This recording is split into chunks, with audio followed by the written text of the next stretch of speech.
didn't try to play that. The Chicago Bears fall to 0-2 in the division series against the Lions, 19-16.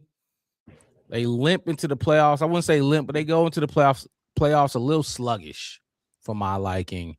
We're gonna break down the entire game against the Lions and a lot more Bears talk right after this.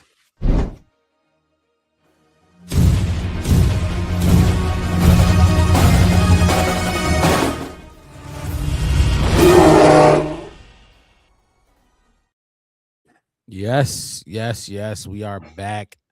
Mixed it. Look, if you're tuning in to the Black Bear Podcast right now, hit that like button, subscribe to the channel. We are about 10 subs away from 700. We on the road to 1,000, but we're gonna start with 700. Help us get there. Hit the like button, subscribe to the channel, the Black Bear Podcast. One word, no spaces. I'm your host, Mark Rob, with my co-host in the building right now.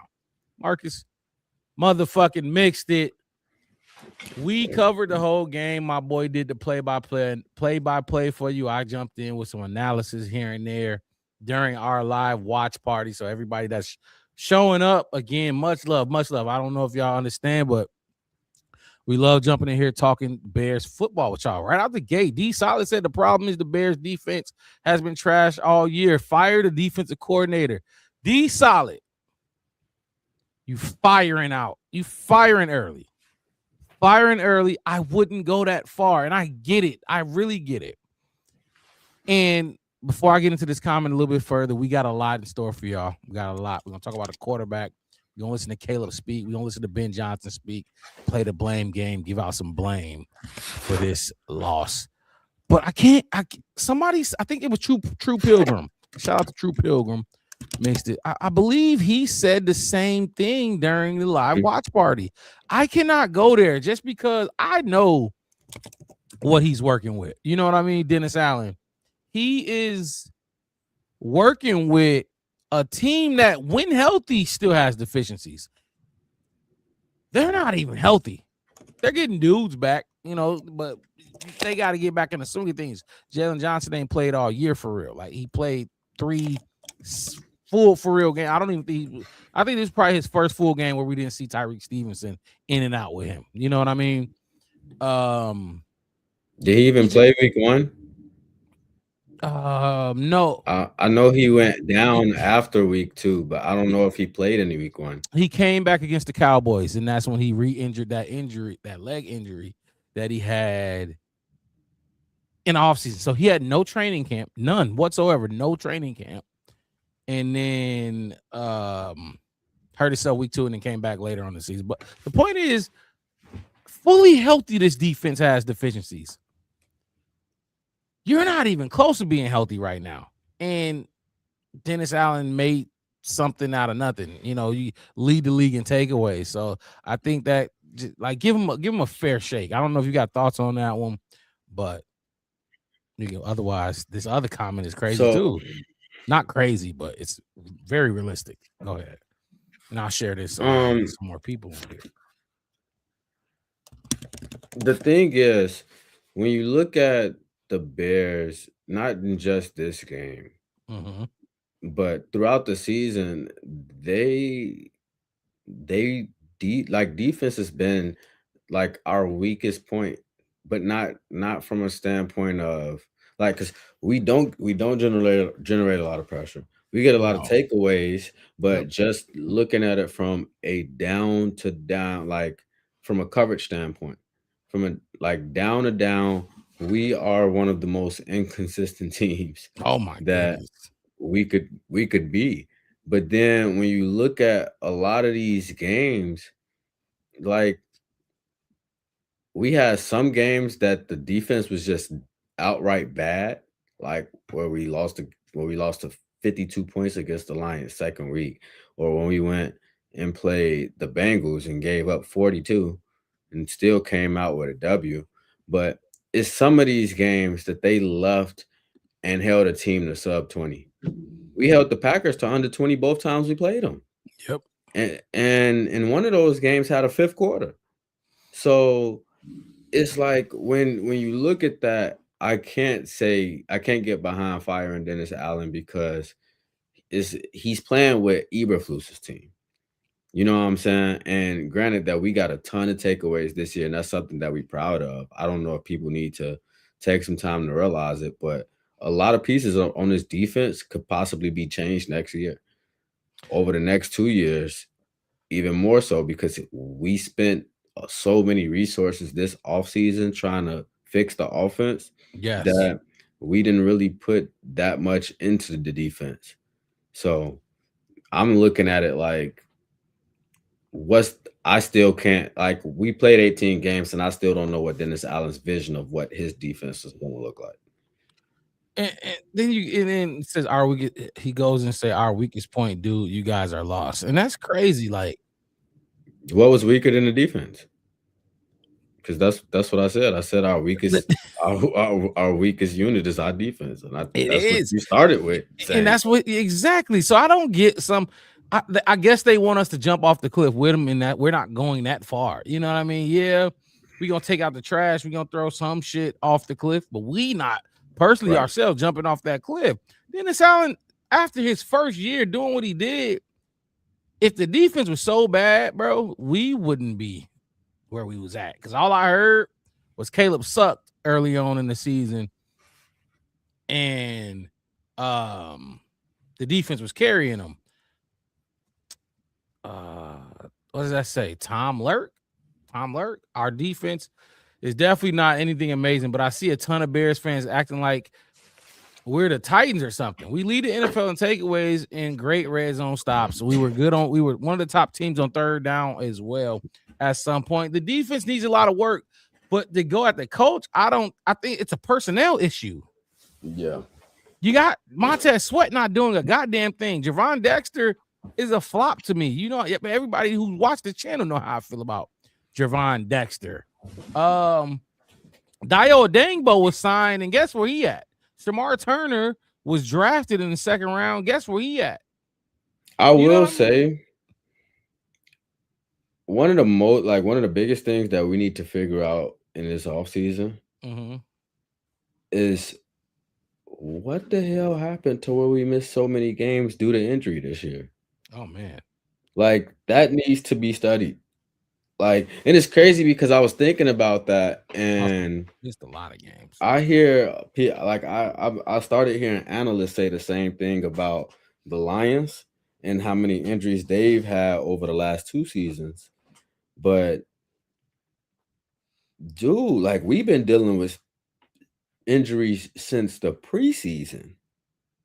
We didn't have Luther Burden none in the offseason. We lost Jalen Johnson at the beginning of August, and then he spent a month, 5 weeks out. And I don't mean to cut you off. We got to figure out what's going on. But what I'm seeing from the comment section is like they're not hearing us, right? Laz says, who on defense can we build around going forward next year? I'll wait for your answer. Dude, like, we're not praising I just said it's a personnel issue and not a coach in agreement issue. with y'all. Like, what the fuck is going on? We're not saying this defense is great, world beaters by any means of, like, no. But to say Dennis Allen needs to be fired is insanity. It's insanity. Give him some time because y'all was praising him earlier on in the season. Let me talk your shot. Hey, my boy. I appreciate you being here as well. We look, I before I read your comment, I see you got a podcast as well. Let me know. We could do a collab, we can link up, we could do something. Let's do something. I like your takes. I think you see football in the way that I kind of see football too. And I'm speaking for myself, not Mixed It or West. So let's link up. Let's do some type of collab. I see you got your own thing going on. He said when they was punishing us across the middle, no changes were made. You talking about the man coverage that we kept playing or the in cuts, but Mixed It. I talked about this, didn't I? I'm gonna say why I disagree with it. Because I feel like changes were made and that shit didn't work neither. And that's and I said it to you in the middle of the game cast that this is what lets me know. My bad, Laz. My bad. Go ahead, my bad. that's what led me. Like we were playing in the zone early, and what were they doing? Finding all of the soft spots. And then we started playing They more man beat us coverage. apart. And then what were they doing? Beating us on crosser routes every time we got in man coverage. Every single time. So it's like they kept trying to switch. Like Dennis Allen didn't do what he did in San Francisco and stay in the zone the entire game. You know what I'm saying? But it Mhm. wasn't working. Like we was slow, we was missing tackles. Like we was trying to arm tackle some of these motherfuckers, and they just played harder all day. Like their execution was on point, ours was not. But when you see like we struggling to execute in the zone, we struggling to execute in man, we struggling to execute in generating pressure, or doing it with a 4-man rush, then it tells you that there's a personnel issue there. Because Absolutely. everything he call up can't just be wrong every single play.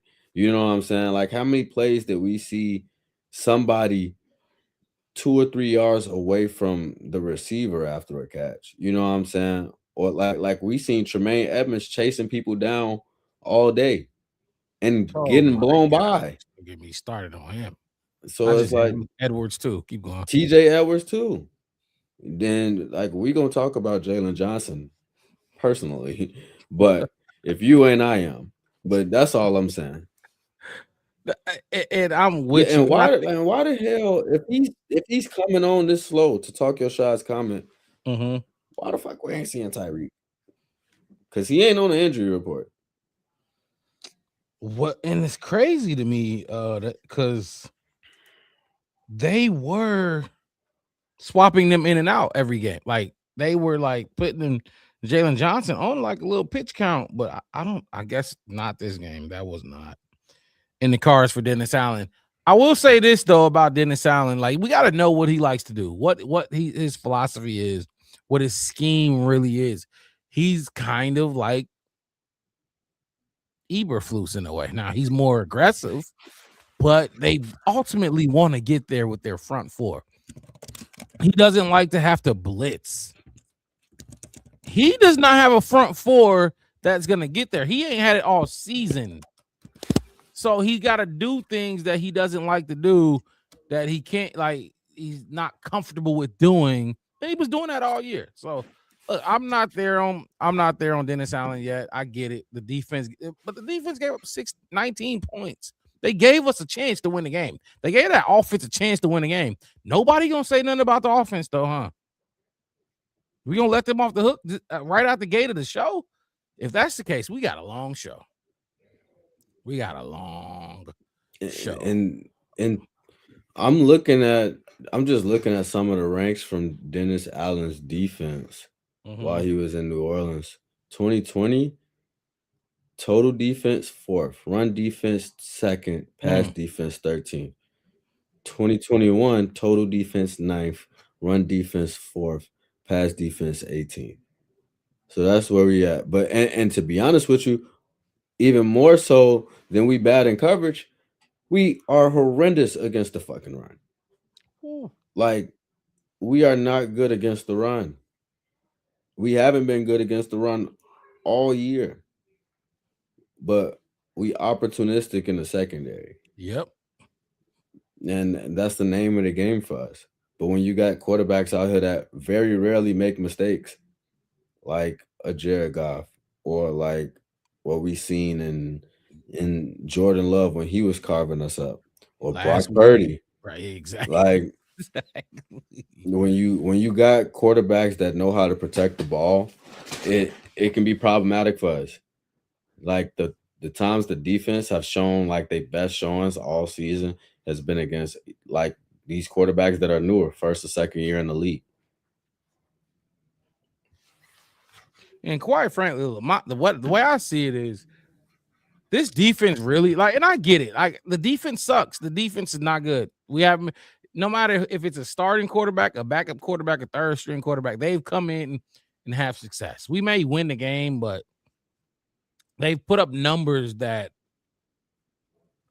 if you were on their side, like you were like trying to make a case for the quarterback on the opposing side, you could make a case because their numbers would be like 250 and 2 touchdowns and 1 interception. Now they might lose that game, but the quarterback, we might have something here, type of deal. But look, the defense not good, people. We know this. We knew this coming in. I'm not even gonna lie.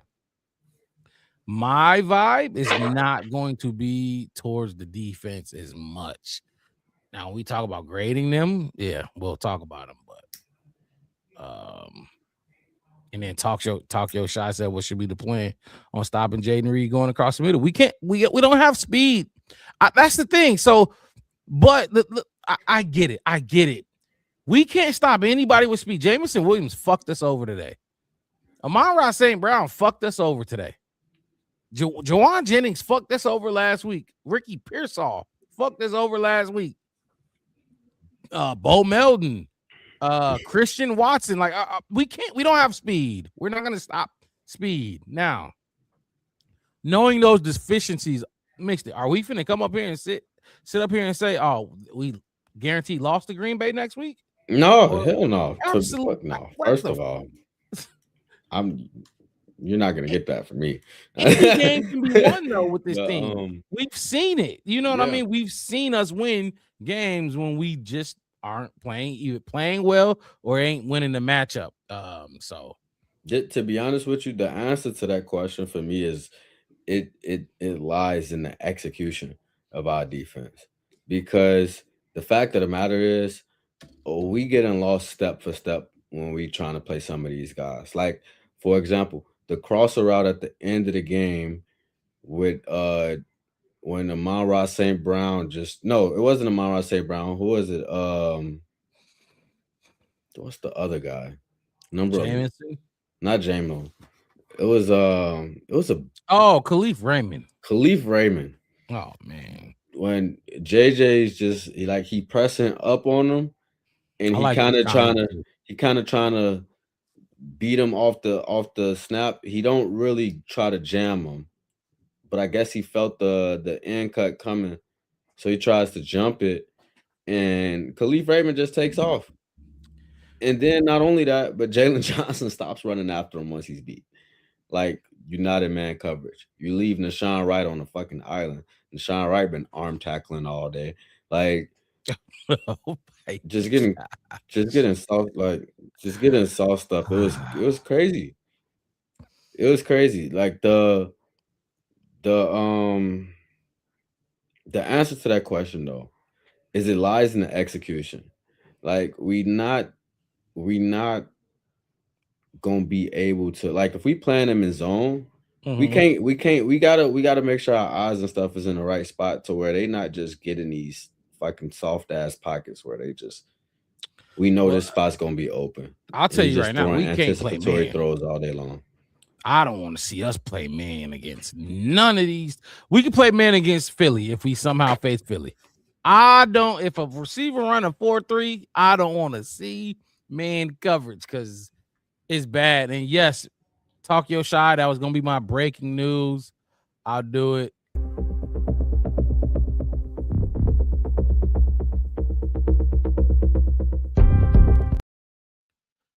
Real quick.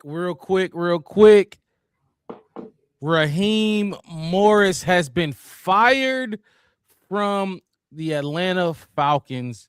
Mixed it. We discussed this briefly before we came on air.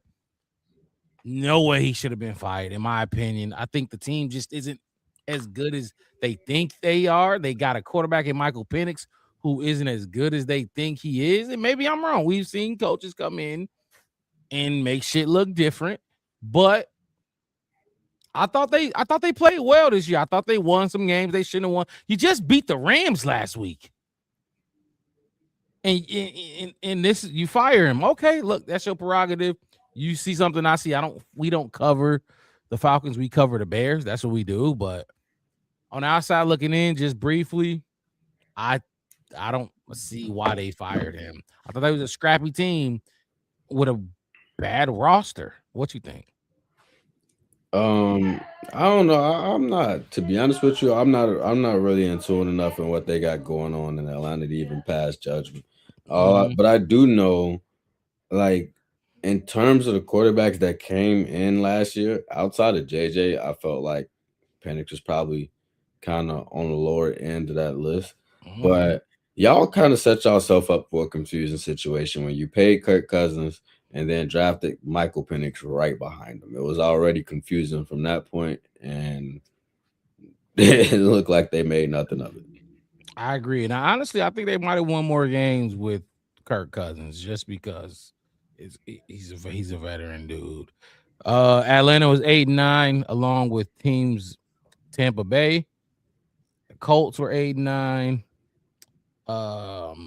Baltimore's playing right now, but they could potentially be 8-9 as well. But look, that's their prerogative. We don't cover them. For some news, big news around the NFL. So, last said Nahshon Wright does not look like himself the last couple games, but Nahshon is good. But what did I say last week? He got some deficiencies, and they're showing those. Like they're exploiting those. Remember the Philly game, mixed it, where the big thing was he got that fumble on the tush push, that strip on the tush push. But what did AJ Brown do to him? AJ Brown. Oh yeah. He had a few snag touchdowns, like I mean Moss touchdowns over him. Like he was manhandling Nahshon Wright. Cincinnati game, T. Higgins did the same thing. Like he has deficiencies where he's opportunistic, but when he's not getting those takeaways, you can see the deficiency show up. And if you don't got a pass rush and he got to cover you it's not gonna happen. It's just not gonna happen with Nahshon Wright. Mixed it. Ready to get into our first segment? Yeah. Great and not so great. Call, ref, fan, anything you saw. Great moment, great play, great snap, or not so great call. Anything that you saw in the game that you would like to highlight in this segment. I'll go first. Oh, you want to go first? No, go ahead. I'm gonna start with my not so great, and it's very specific, and it ain't got it. Look, Luther Burden dropping that pass. That pass on our last drive on first down. The sequence went like this. First down, Luther drops that pass.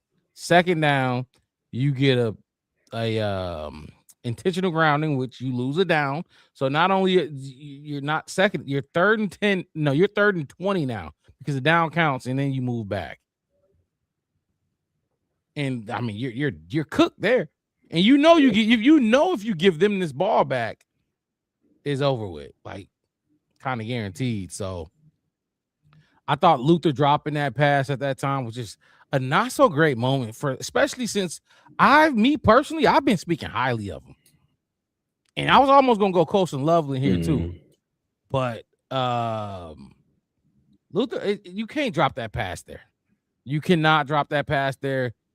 It was a lot of drops tonight. I was gonna highlight all the drops. I'll highlight this one in this pivotal moment. I thought it was a terrible time to have a drop, Luther. I think he had another one earlier in the game. Basement Warriors. They're Basement Warriors. Zoe jumping in the chat. A Vikings fan. Y'all offense was trash. Cancun another week. Yada yada yada. Save us some drinks. Please, something, because y'all been there. Y'all drunk as fuck in Cancun. They've been there for 4 weeks already. But anyway, it's all good. Let them talk. I won't ever get in the back and forth with a Basement Warrior who ain't even in the playoffs. It's pathetic. The man actually likes JJ McCarthy. He actually thinks that's a good quarterback. Crazy. But anyway, that's my not so great. You cannot drop that pass, Luther. I get it. You got a rookie there. You got a rookie in Colston Loveland. Both of them dropped key passes last week. Remember that mixed it? They both dropped key passes on that drive last week. So it's showing up in key moments. Before I move on, last and not so great was Ben punting on that last series. Is that the series I'm talking about? Yeah. After, because the 3rd and 20 We got to 4th and 4. The Manon guy, right? 15 yarder, 16 yarder to him. And it was, so what was the 4th and 4. And we was on the was it outside 4th of the and field. 4? Yeah. You might be on to something, Last. Yeah, I think at that point you got to go. You got to go. We got a 4th down conversion of the same length early in the game. You don't get it. The game is over right there. You punt. The game is over right there because your defense isn't stopping them again. You know what I mean? So I Last, you might be on to something, my boy. You really might be on to something. Bear fucking truth. Hey, you better be here for the playoff game. We covering a playoff game, man. In year 2 of this podcast, we covering a playoff game. Crazy. Drowsier Cobra said number 2 seed gonna be good. We're gonna talk about that a little bit later. We shall see. You playing a team 3 times and y'all split. The trilogy gonna be crazy. So we'll see. But my not so great, like I said, Luther Burden dropping that pass on that last drive. I think you want to go with your great? Yeah, I'm gonna go my great next. Low easy one. Mixed it. This is why you go first, you get the easy stuff.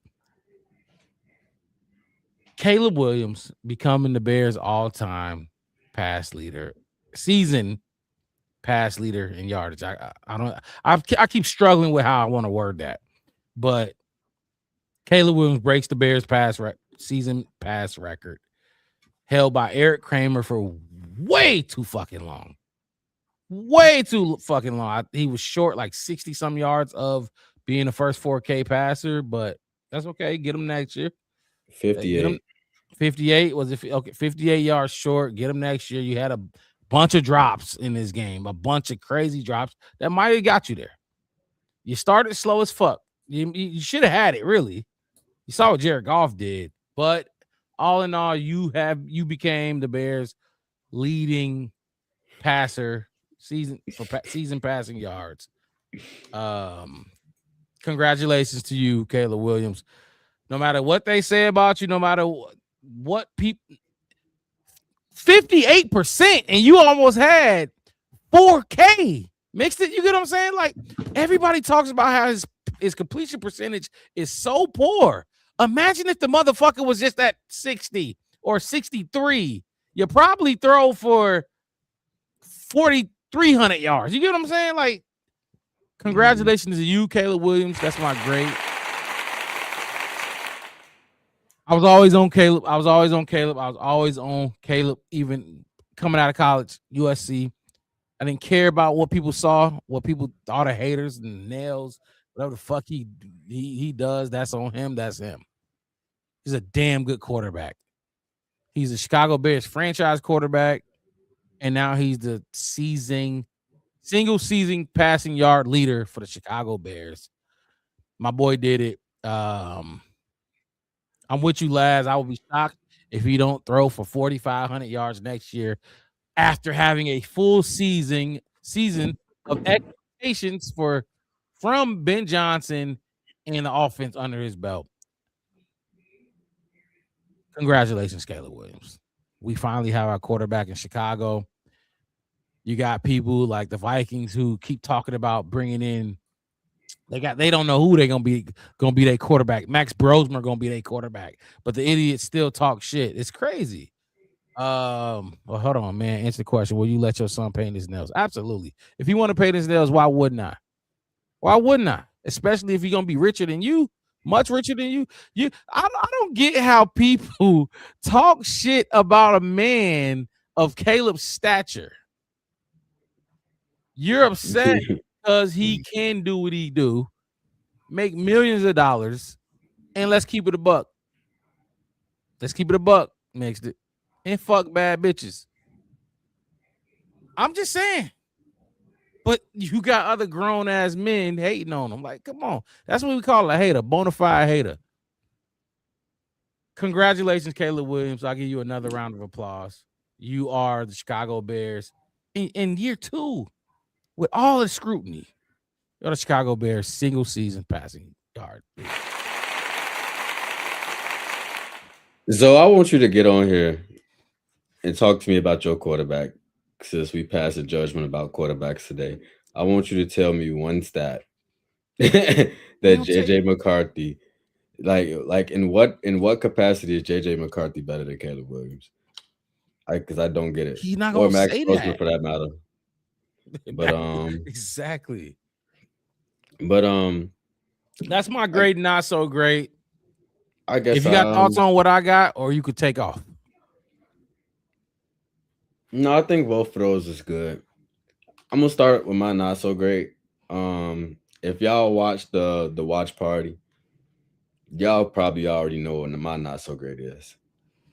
It's I was with Jalen you. Johnson Oh, letting Khalif Raymond mm. run free at about the 35-yard line. You just stop fucking running because he beat you. But he's running into defenders. Like he's running towards Nashawn Wright, who obviously finna try to help you on the play. Mhm. But you just turn the jets off. And you already got burnt, so your jets wasn't fucking working. But you just slow down and stop running. And that moment, I wanted to see JJ as take his jersey off Oh my god, I because was right with you.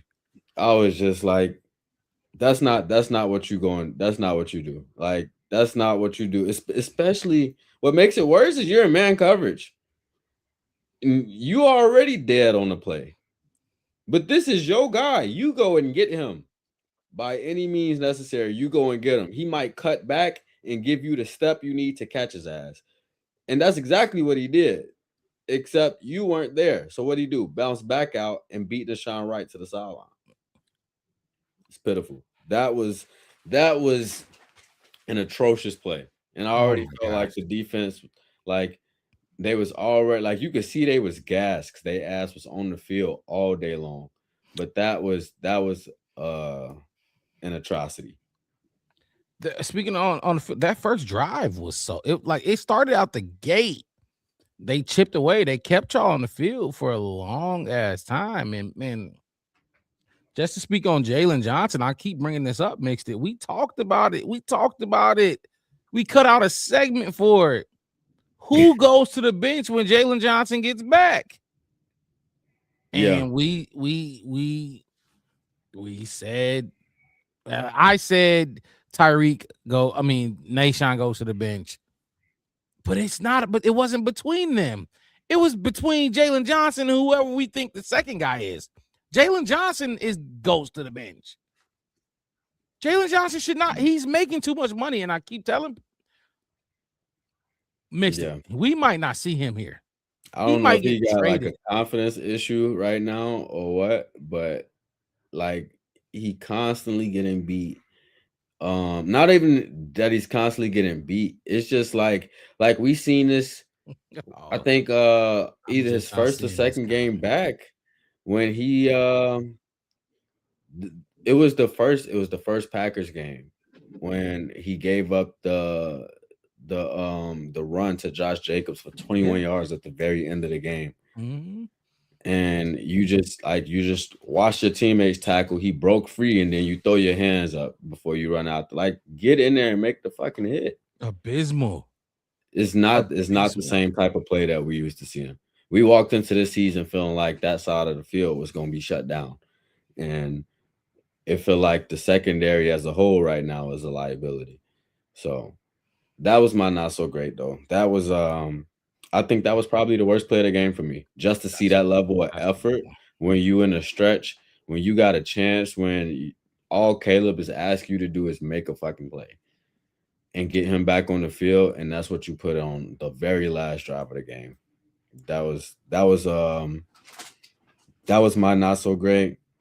My great, since you went with Caleb becoming all-time rush leader for the Bears. My great is DeAndre Swift I'm bad. I'm gonna play it every time we eclipsing. mention it. My grade is DeAndre Swift eclipsing his season high in yards on the ground in the NFL. This is from when he was on the Lions, from when he was on the Eagles, Wait, say that from one more time. Say that one more. DeAndre Swift just created a new season high for his Mm. yards in the season. Before this game, he was at 1047. What is he at now after this game? Because today DeAndre Swift had 40. So 1087 is his new season high. It's a good accomplishment for him. I'll be the first to say, and I know some people that's probably watching, some of my friends that's watching, they can stand by this. I was very pissed off at DeAndre Swift at the whole first month of last year because he did not do jack all shit. When he got his first touchdown in week 5, and when he crossed the end zone, I was like, "Fuck you, dude!" I'm not happy that you score right now because where you been at? Like I was upset, but it's a good personal achievement. It's definitely miles better than what the hell we seen him do last Well, year. Even though he had 900, it just took too long to come on. And this year, he just looks like a more confident runner. So and even more than the numbers, what was it? What was his? So what's his total now? Did you 1087. So even more than the numbers, though, it's the eye test. What he look like? He looks better than he did last year. And because remember, the first 3 weeks of this season, up until the bye week, was our bye week, week 4 after week 4. I don't know. So yeah, around that time, our run game was shit. Like our run game sucked into the bye week. Most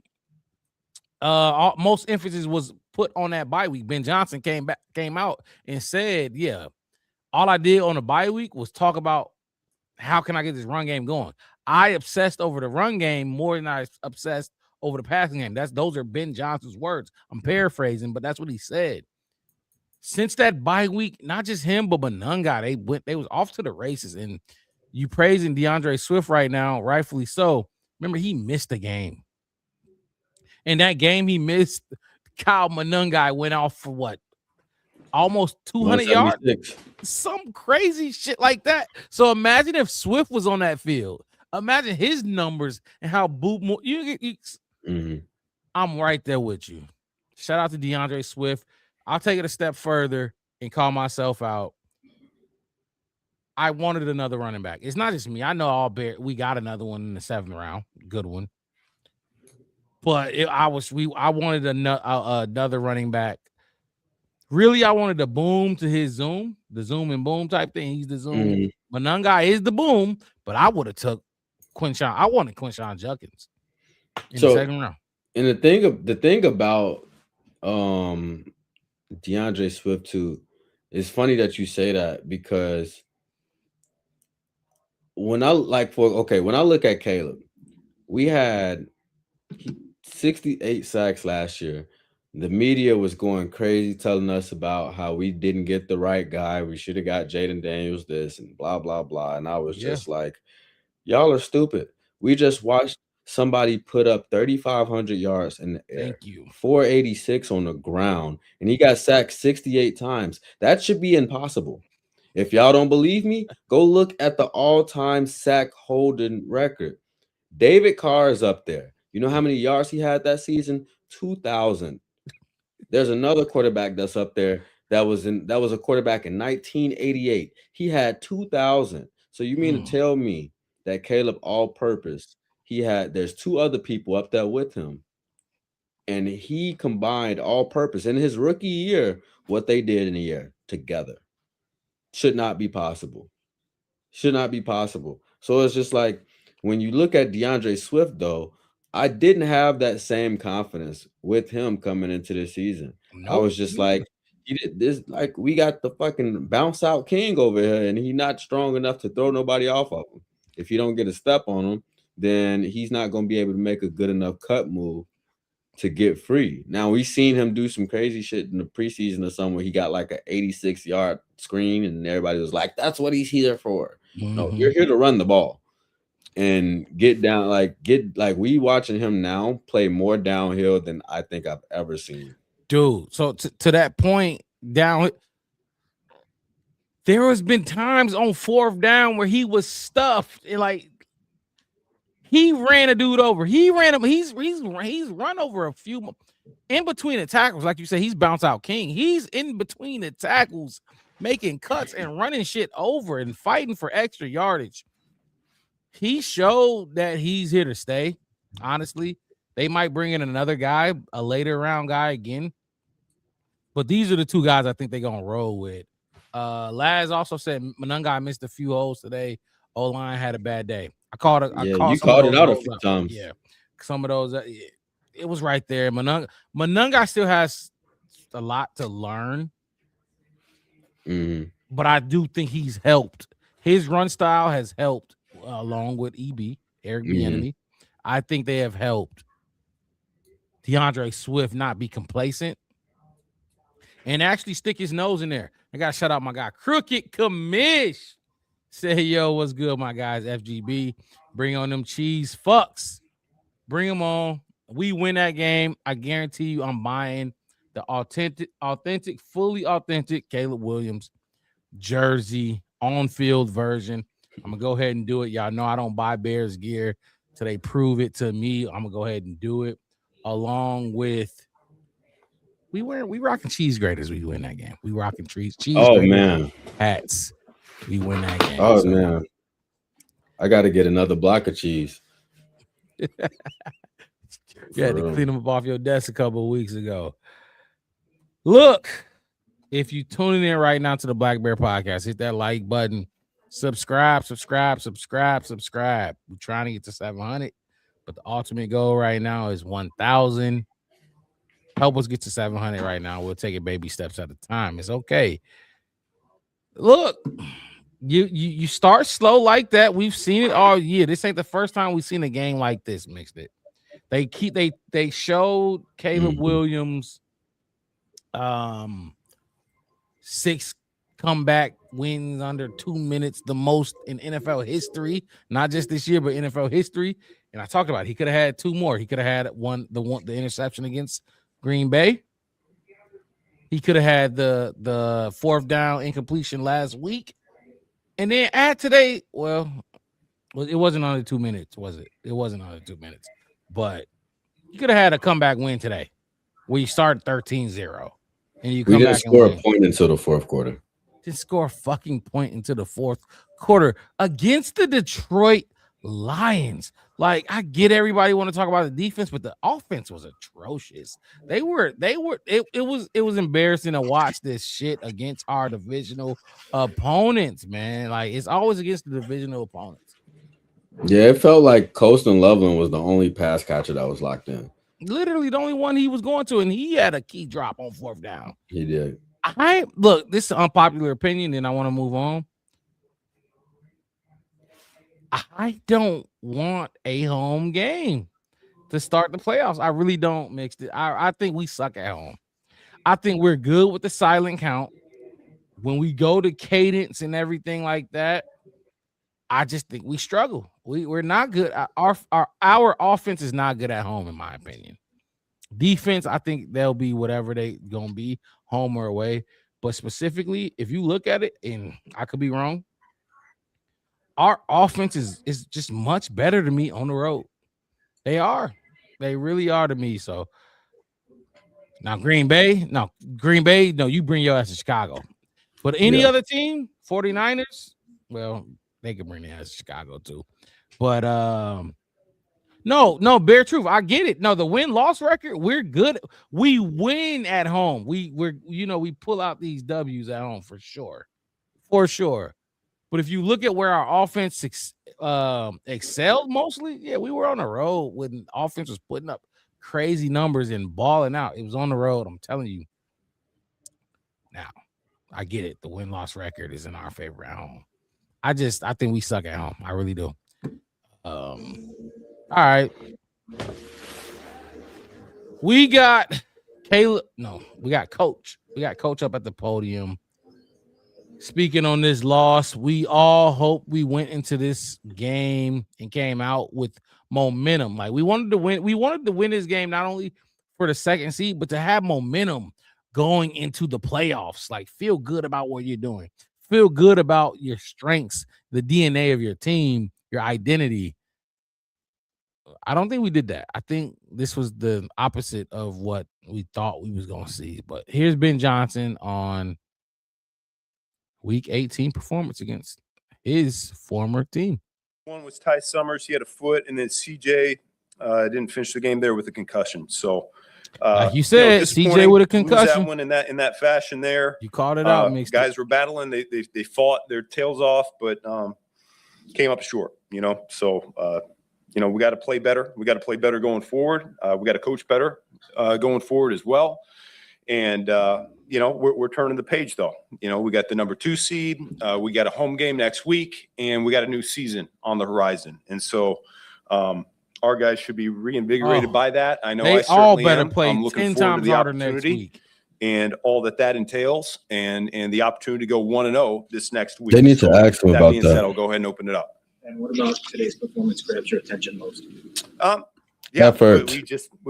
we can't dig ourselves in a hole like that, and was disappointed with the offense as a whole. I let those guys know that, and we'll be better for it. We'll address it. We'll get those things cleaned up, and cricket and commission, we'll be better for it. Really, as you mentioned, this Oh doesn't my cost God. you seating. What was God your forbid messaging to the Caleb guys? Williams. That we're quickly turning the page here. Everyone's disappointed. I appreciate, like I said, their effort. Some teams, they rest their starters. We don't.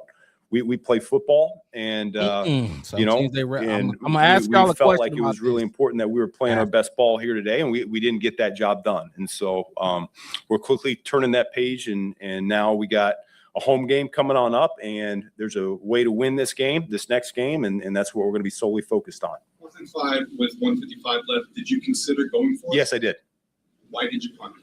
because we had 3 timeouts, and we felt like we were going to get the ball back.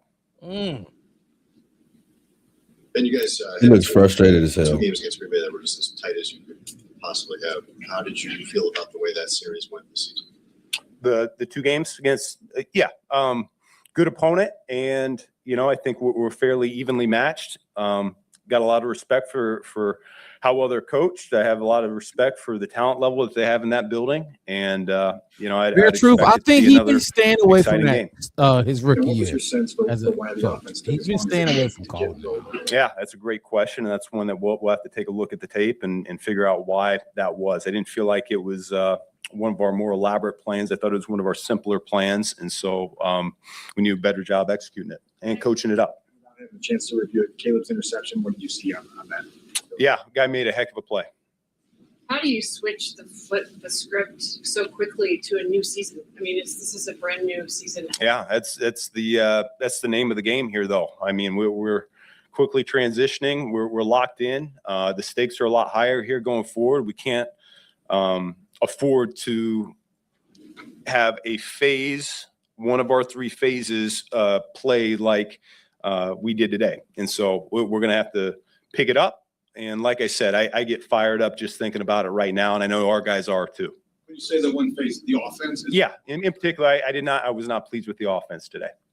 When you say simpler game plan, were you I wasn't either. holding back at all? No. Nope, I'm with you. nope. What were you least pleased with offensively when you think about it initially?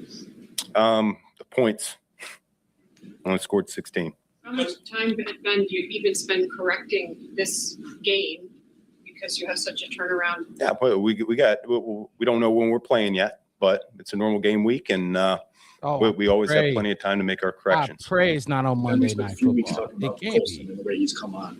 He's clearly become a big down guy for you. When you're in those moments, 3rd down, 4th down, what have you seen from him that's made him so reliable?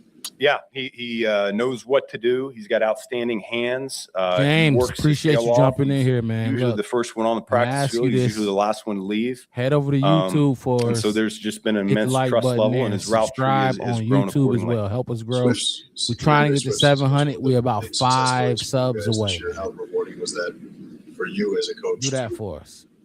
kind of make that work and get him back into this mode? Yeah, no, he had a great year for us, and we're going to need more from him here going forward. So I'm not surprised whatsoever. It's kind of, I think I've been championing that cause every step of the way. I felt from the outside a need to, or a desire to bring more into the running back room, and I felt like our guys were pretty darn strong. Both him and Monangai have turned into a pretty formidable unit there. So he's playing like he's capable of playing, and I think he can take it up even another notch, and we're going to challenge him to do so here going forward. Defensively, was Sweat fully available and full go at the end of the game, or was he? Yeah. Our guys were good to go. Yep. With as fast of a start as you guys got off to. Did they ask about DJ? Pinpoint just kind of what was holding you back in the first half tonight? Nope. We'll take a look at the tape. And with that 4th and 5, what's the process there? Obviously, it's very quick of making that decision and coming down on one side or the other. Yeah, those are things we talk about, and especially coming off a 2-minute warning like that, we got plenty of time to make those decisions. Did you have any method of monitoring what's going on with the Eagles Commanders game? No. Did Nope. you care? Nope. You talked about trying to avoid 2 losses going into the postseason. What do you do this week to flip the script and to get back on track here? Yeah, I let them know that it's a new season, so we're starting fresh right now, and if we want to make the most out of this new season, we need to go on a 4-game winning streak, which we've done twice already this year. Anybody else? Nice Good. All right, we'll see you. Imagine being able to build Yep. just by thinking. Oh shit, my bad. Talk your shit, Ben Johnson. I get it. I get what you said at the end of Could you tell he was a little irritated? Like you could tell he was a little upset, a little disappointed in how his team played. And I get it. I was too. We all were. But Ben, I'm not one mixed it. You know me. Ben Johnson falls through the cracks with most Bears fans. They think he's the Messiah. He's brought, fuck that. You have to have this team ready. Yeah. It's one thing to lose late, but you didn't start again. You weren't prepared to play a football game through the first 3 quarters once again. Once again, I'm tired of it. But we are where we are now. James Childress coming over from Facebook to the YouTube said he subscribed, and he also on a few others. Just Another Year, Chicago Sports Podcast, Claws Up, Bear Down, and Not a Black Bear Podcast. Let So me we just say appreciate this. you. CSP, I call it Chicago Sports Podcast. CSP and JYJ. Those are some good ones to as well. And I always preach this. Mixed, this. I'm not one of them dudes. Listen to everybody. When it comes to podcasting, go listen to Chicago Sports. They got some good content over there.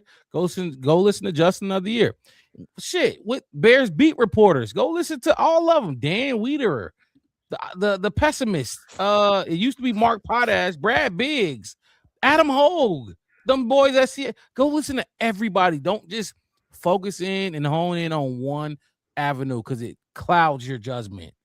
A lot of people do have agendas when they talking about this team. Not here and on the Black Bear Podcast. Go listen to everybody, including us, to form a more educated opinion on what you're seeing. Because it's not everybody watch the film. Makes it, we watch the film. I'm about to go rewatch this game 2 or 3 times on the condensed version, and then excuse me, when the Ultra 22 come out, I'm gonna watch it 3 times on there. You know what I'm saying? Like everybody, I get it. I love it. Love the support. We trying to get to 700 tonight by the end of this episode, but watch everybody. And Childress, you watch everybody. I could tell. What we got next? Hell yes, he was pissed. The old starters. I say, Ben Johnson looked pissed. Yeah, go ahead. Keep reading it. Yeah, you good. I'm hold on. Let me text. He said Laz said Ben Johnson looked like he was pissed. The starters on the bubble better have a game against Green Bay or they're gone. Yeah, he definitely looked pissed, but I want to ask you, who do you think the starters on the bubble is?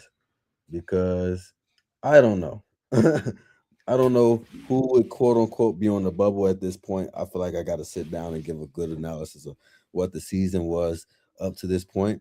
But maybe that's something that we can definitely come back to when we at the end of our second season, according to Ben Johnson. We'll come back and take a look at that. Another thing, Chris Maddock, we know when you typing in all caps, you hyped up. So let me get you in here real quick. Yeah, what is your prediction for the next week against Green Bay? Stay tuned because we're going to talk to y'all about that on Wednesday when we do the mixed it matchup, the official game predictions, the bowl predictions, the score predictions, all of that. So make sure y'all subscribe so y'all can tune in to the Wednesday episode because we do this twice a week, every week on game days and on Wednesdays. And we let y'all know what we think the game coming up is going to be. And we let y'all know what we think of the game and how it was. So definitely tune in for that. Let me give a couple shout outs here. Hey, I just talked about a few Chicago Clubhouse. That's another one. So them boys over there talk ball too. Like it's all about talking ball. Chicago Clubhouse, and then talk. We got one more. Yeah, talk your shot. You know, I talked. We got to get you on here, man. We got to get you on here. Like I said, I looked at your content this past week. Got to get you on here. It's all about linking up, building a positive, but not opposing, but a community that's not afraid to push back. Like we don't. Chris Maddock, where he at? He got drugged through the mud all last week, and he back because he you still got it. You got a seat at the table. Absolutely. This is how this shit go, man. We talking about this football team. So appreciate all the love. Watch everybody. Don't just watch Don't just watch us. Watch somebody else and come back and be like, oh, well, such and such said this. And let's talk about it. The difference. So let's do it like y'all that. Know it get hot in the kitchen when we lose anyway. Absolutely. Absolutely. Yeah, look. We going to the playoffs now. It's a trilogy against our division rivals. And I'm with you, James. Packers still suck. And everybody who watches the channel, follow the channel. My boy Mixed It. There you go. My boy Damn, I'm pointing at myself still. My boy Mixed It is in the city. He's in Chicago. In those Chicago streets, the Chicago Bearland. I am in Madison, Wisconsin, Packer country. So I feel it. I feel the vibe. I hear the disrespect that comes from these dudes. It's a trilogy. I'm a truck driver, so I go to stop. Packer fans, and they got their opinions on the Bears and this and that and the third. They don't respect us. They really don't. They don't respect us. This is how you do it. You lost the first game. I ain't gonna lie, we somehow won the second game. The third one, we gotta just go win. We definitely gotta just go win. Ben Johnson has to have these fellas ready. He was trying to like push a turn the page narrative, and that's fine. I get it, turn the page. But if that's the narrative you pushing, show me it. Like, don't don't apologize.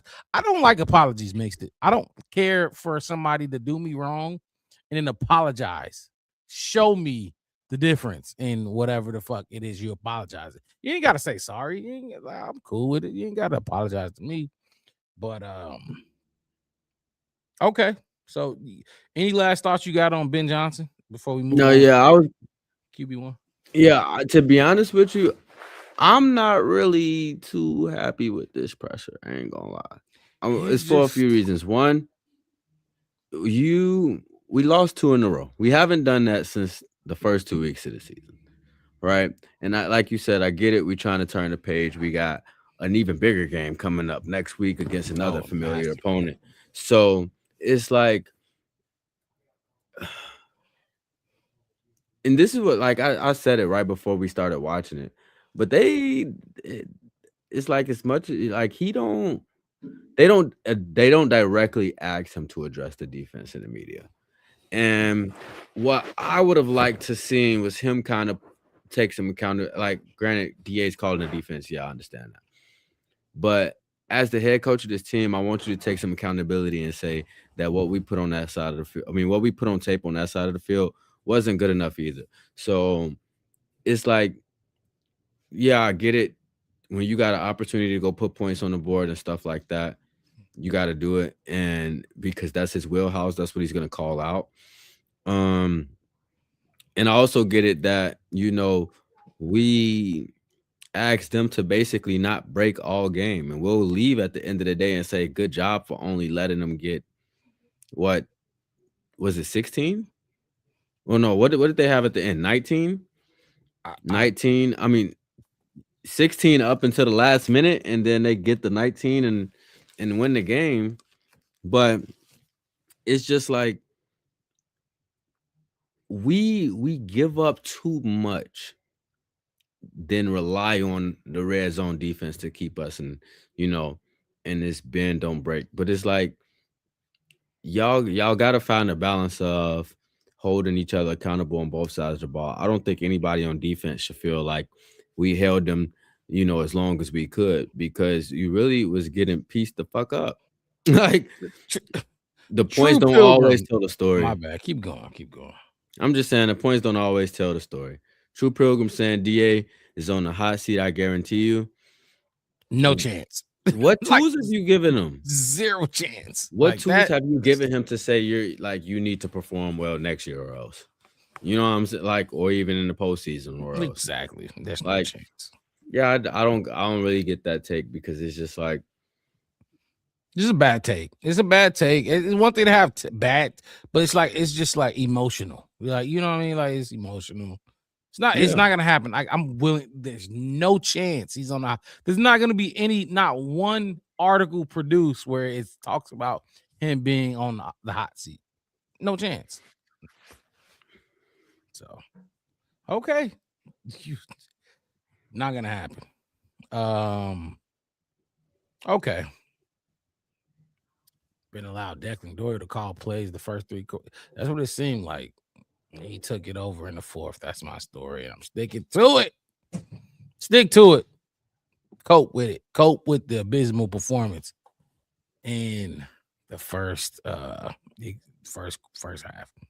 We got 8 games. My bad. We got 8 games on the year where we allowed less than 20 points. 8.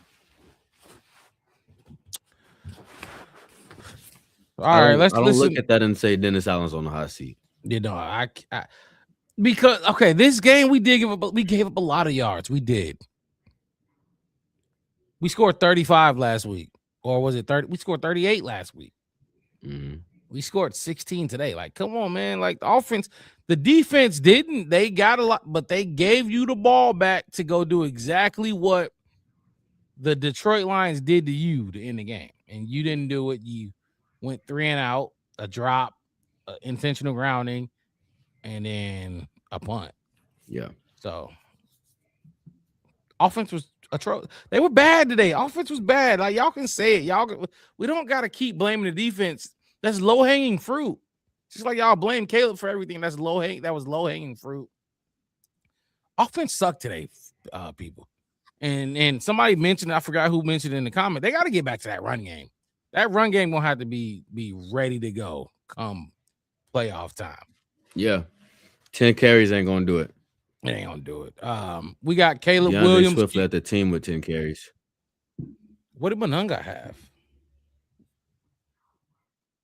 You see him Monunga at all? Let's see.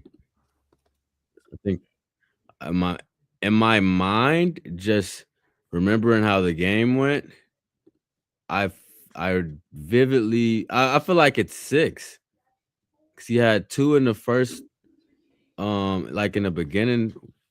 Yeah, he had 6 carries. Yeah, 6 for 14. Got to get that run game going, and then you got to drop passes in there. We'll talk about that a little bit more later. Let's get Caleb Williams in here. QB1 on his performance and their loss. Cool. Let's get it going. Caleb then expressed his disappointment in the slow start offensively. Yep. Take on why it didn't get Georgia until the 4th quarter. Don't know exactly. Got to go back and watch. I think we came out a little flat, maybe energy-wise, and I think we got to do a better job of that, having urgency from the jump and getting that going. On the whole, what's your takeaway of today's performance? The way it was. Sound like I sped this up. Not good enough. Not good enough to win this game. Not good enough to win, the upcoming games. And so we got to get better, all sides of the ball. But speaking of ready offense, to go too. Whatever happens on the other side of the ball, it's not something that we can control. So we have to control what we can, and we got to come out starting fast, being better, and we'll do that here coming up. You better. You fucking better. What's Caleb. the feeling now as you look at the postseason, trying to put these 2 games behind you and bounce back and wins? what In terms of as a team putting these games behind you, now new season has Ben Johnson says.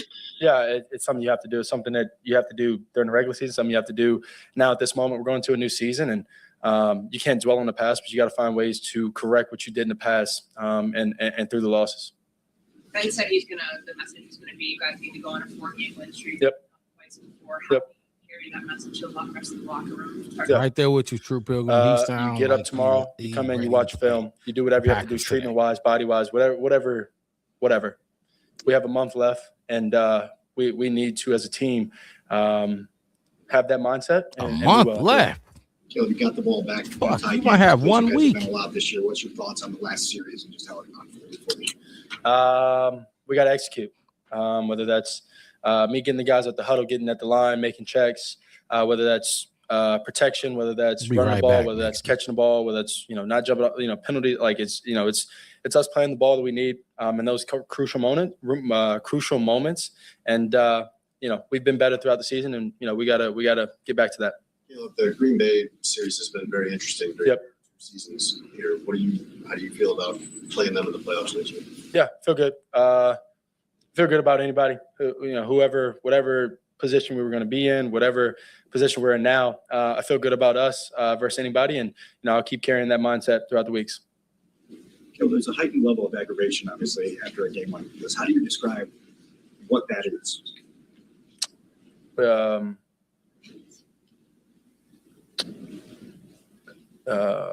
I don't really have it's aggravating. It's frustrating. And the good thing about it is, we're going into the playoffs here, and we got to find ways to be better. The focus has to level up. The urgency has to level up. The play has to level up.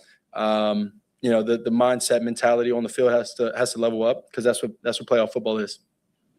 Touchdown pass to Jade. Yep. Yeah, safety bit on I don't know who was on the right side exactly at that moment, but safety bit on the receiver on the right side. Had Jade going over top, and just read it out. Went through my reads, and Jade did a great job. If you've answered this already, I'm sorry. Just wanted to get the franchise passing record. I know you're frustrated right now. Do you have any appreciation for this? No,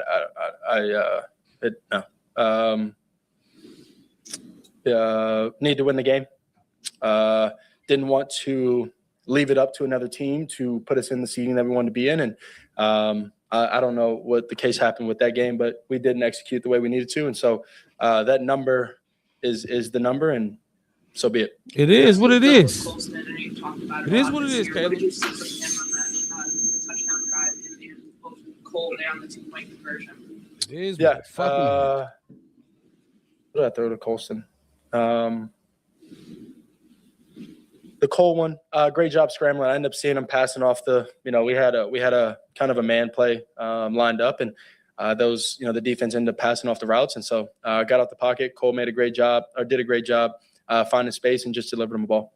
I think it was 12 targets for Colston. Yeah. As a whole, what did you see from him in some of the critical downs before? Bare truth. I'm just now realizing I got what you belief meant and faith by in all our this. guys, but just speaking on him is he's done a great job, since we've been together, and we got to keep that going. We got to keep growing. We got to have this Wearing that open fucked communication up that I jersey. was talking about, Wear that to jersey. be able to have these moments, where we can, click and all the guys Why can would click you wear and, that jersey? come out victorious. Fuck, bitch. Caleb, you ran a majority of plays out of that 2 tight end set. Yep. Was that more of a matchup thing, or was that something that you guys have identified with this offense as a strength? I think it's a week to week thing. We line up in whatever we can gain an advantage in, and so we thought that was going to be our advantage, today, and we got to go out there and execute. What do you see on the pick? On the pick, Well, I like this one. I need to know this. had enough space. Guys did a great job blocking for me. Saw DJ have the corner tried to get back, but he couldn't get back, and saw What about the DJ safety? cross face and thought he won, and then I threw him a one-on-one ball with the safety, and it was from safety. there. But you threw it to DJ just little trust my ass. guy, and, DJ those- ain't those jumping moments on are gonna happen. nobody. and I'm gonna keep throwing those passes and trusting the guys. You told me you don't like This is 50-50 one of your balls. guys' simpler game plans. Does that make it a little Bare more truth. Is frustrating that for you to official? execute the way you Let me know. And I don't necessarily know what that comes down to, whether it's plays and guys being confused or mentality or what. I don't know exactly what. And I think coaches will help us figure that out for this upcoming week. But whatever it is, we gotta fix it and move on. What's your sense for just the slow start in the first half for the offense? I don't know. I got to go back and watch. As a captain, what's your role in the next 24 hours or so of helping the group collectively get reset and focused on obviously what's the biggest game of all? Yeah, use this frustration. Having 2 back-to-back losses, but use this frustration. We haven't had 2 And back-to-back then, losses since we Find a way to get better. 2, right? Find a way to put us. It doesn't matter. It doesn't matter if we win the game by 1 next week or whatever case may be. Find a way to give us and ourselves the advantage to be able to win the game and do that. Have there been moments this year where you guys have used your frustration? Not many. Yeah. We went 0-2. Frustration was there. We had losses that we felt like we shouldn't have lost. Frustration there, and these past 2 weeks, and so we're going to use this frustration. We're going to get on a roll here this week, starting this week, and that's the focus. Do you feel like you were able to use your legs enough in this game? Probably could have used them more, but that's I don't want to hear. See, you can go back and I'll let him figure that out after the game, but in the moments felt good. Pocket felt good, and tried to deliver some runners ball to the guys. Caleb, Ben said he considered going for it on the last 4th down. Mhm. Did you have input in that conversation at all? No, that's his decision. As a coach, as our leader, that's his decision. Do I want the ball? Yes. Anybody wants the ball, any competitor, any player in those moments. Yeah, you want should the have ball in that said moment, but something. you Stay trust your the ass coach's out call, there. and I'll do it 1,000 times over. Come on the believing 4th and down? trusting in his call, you but should've- also I I got got whoever, something for you. whether is putting the punt team out there and putting the defense back out there. I trust them. I trust our guys, and if he has us on the field, I think everybody on the sideline trusts us also. Caleb, where do you feel like your game is at? Where you have this frustrating game today, but the 3 before that, you're on a good run. Yeah, I mean, felt like I saw it well today. We got to find ways to, get a few more completions, keep the drives going. I don't know what our 3rd down percentage was, but at one point I looked up and we were 1 for 7 on 3rd down, and that's frustrating to be in because you gonna get the blame. 3rd downs is one of the biggest downs, and keeping drives alive and live. And so we got to be better. We will be better in these upcoming weeks. Couple more. So I had a Ben Johnson jersey this morning. Yeah. Yeah, why would you? Where'd you get that? Got it made. Just kind of support for him. Caleb, you and Jason were having a conversation a lot. What was the gist of that conversation in a situation like this? Yeah. You, after a loss, you're supremely frustrated, and so, not coming out to win, it's frustrating. In a game that you feel like you could have won, should have won, and from there, it's just Go. the vet talking to the young guy, trying to help me and figure out, Well, I'm and spending find ways Saturday to at 7. help this team, help Oh, my growth. are you? West Coast? For this team, but also the future of this team. Awesome. The Bears. I mean, Look,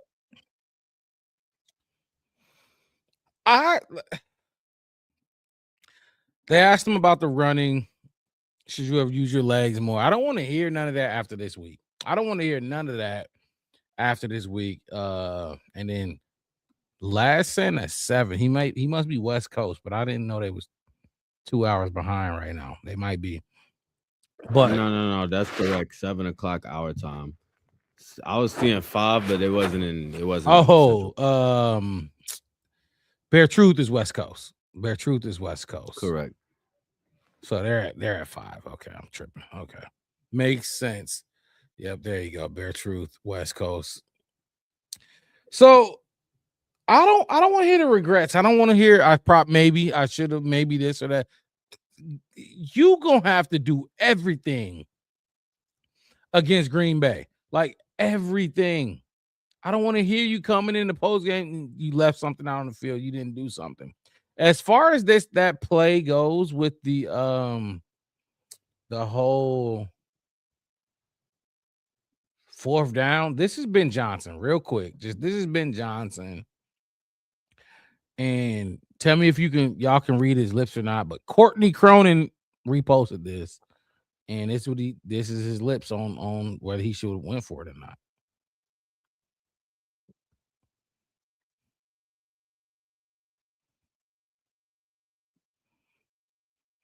They saying this is Twitter. They're saying he said should have went for it. I'm gonna play it again. I'm hearing this a lot from people.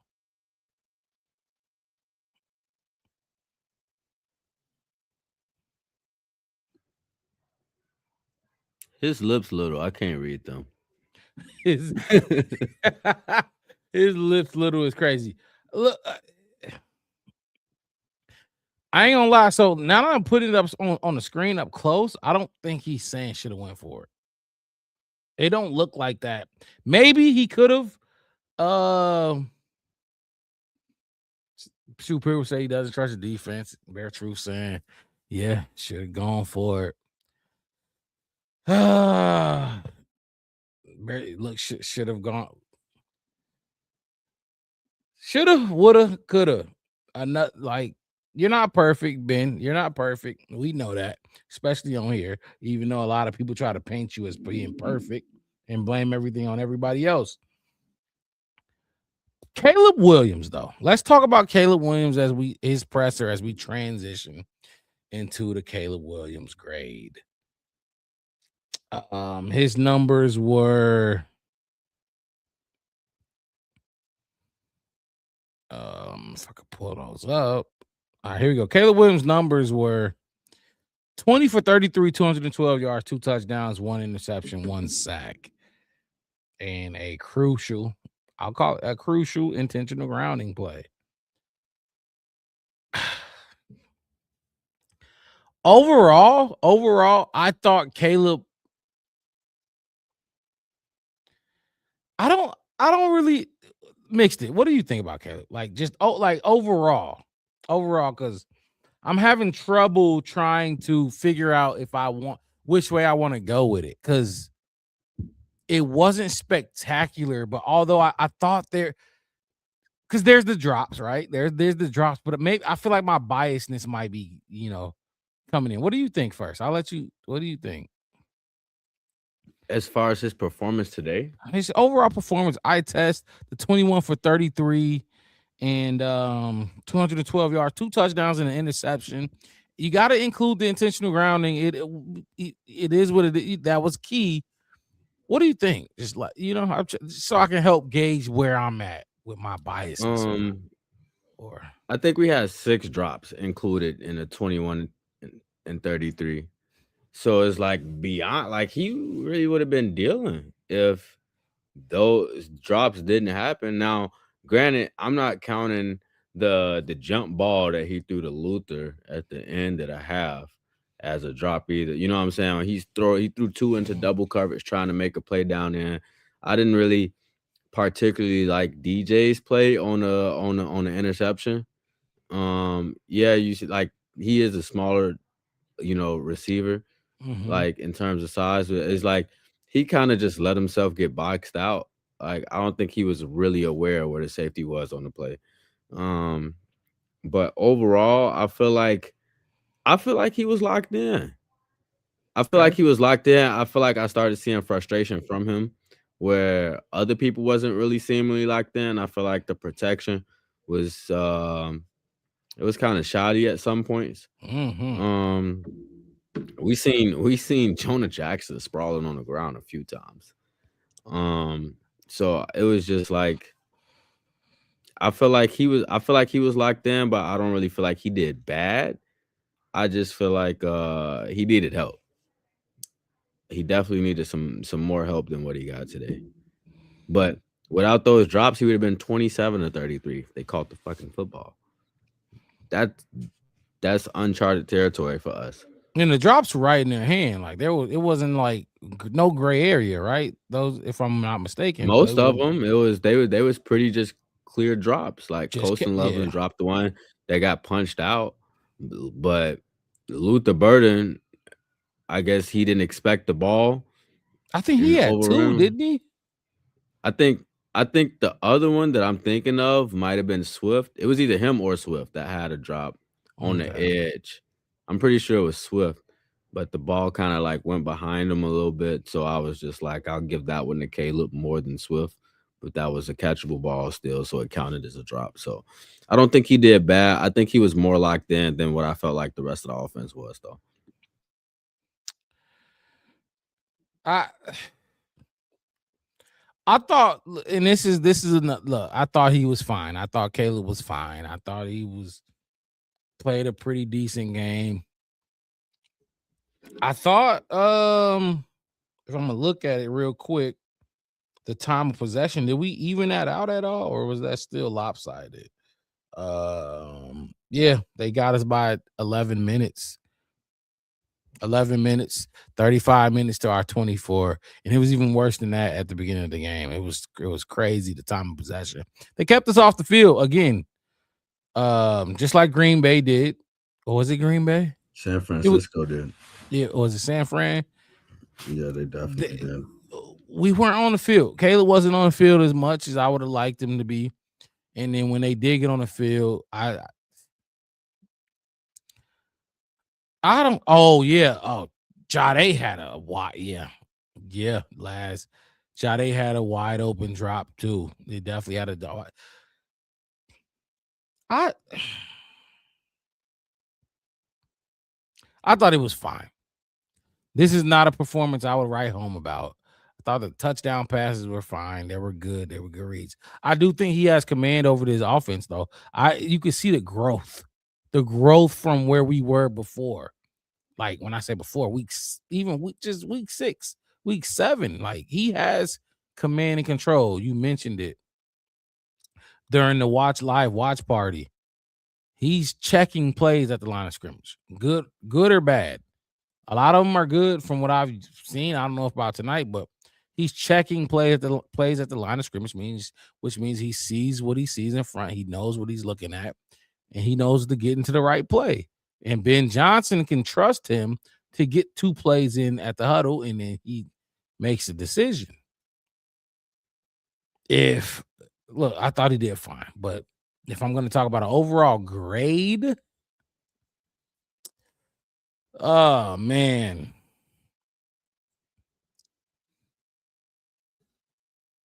I think he walks away.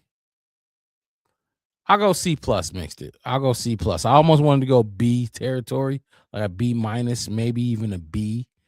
But I'll go C plus just because I thought the interception was a bad decision on him. Like I see people saying, even me, DJ Moore could have fought for it. He probably could have. But I just look like DJ Moore he's not even that was like a 50-50 ball. He beat the corner, but there was a safety. So then that means he was bracketed. You know what I mean? He was kind of double teamed, and you threw it to a 6 foot, maybe 6'1" wide receiver on a 50-50 ball, which you told me you didn't like to do. Ben Johnson told me you don't like to do. You threw that. I didn't like that play. I really didn't. Especially he threw that interception when we finally got the ball moving. Like we were looking good. You get 3 points there, minimum. I didn't like it. J2K coming in said Smythe was wide open underneath. I didn't look at it that far. I'll watch it again. He was. Okay. So that was the tight end I talked about that was open on the sail route. Okay. Yeah. Yep. You did. Yep. And he took the shot to DJ Moore. Like he's a big body. Our receivers don't catch those. You know what I mean? That's not what they do. They haven't been go up and get it type of players all year. So we don't. That's not who we have. I'm gonna stick with a C plus, even though his numbers they're fine. It was fine. C plus for me. What you got? I feel like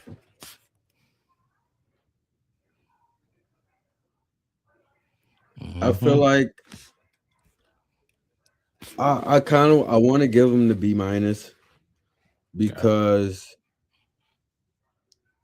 I feel like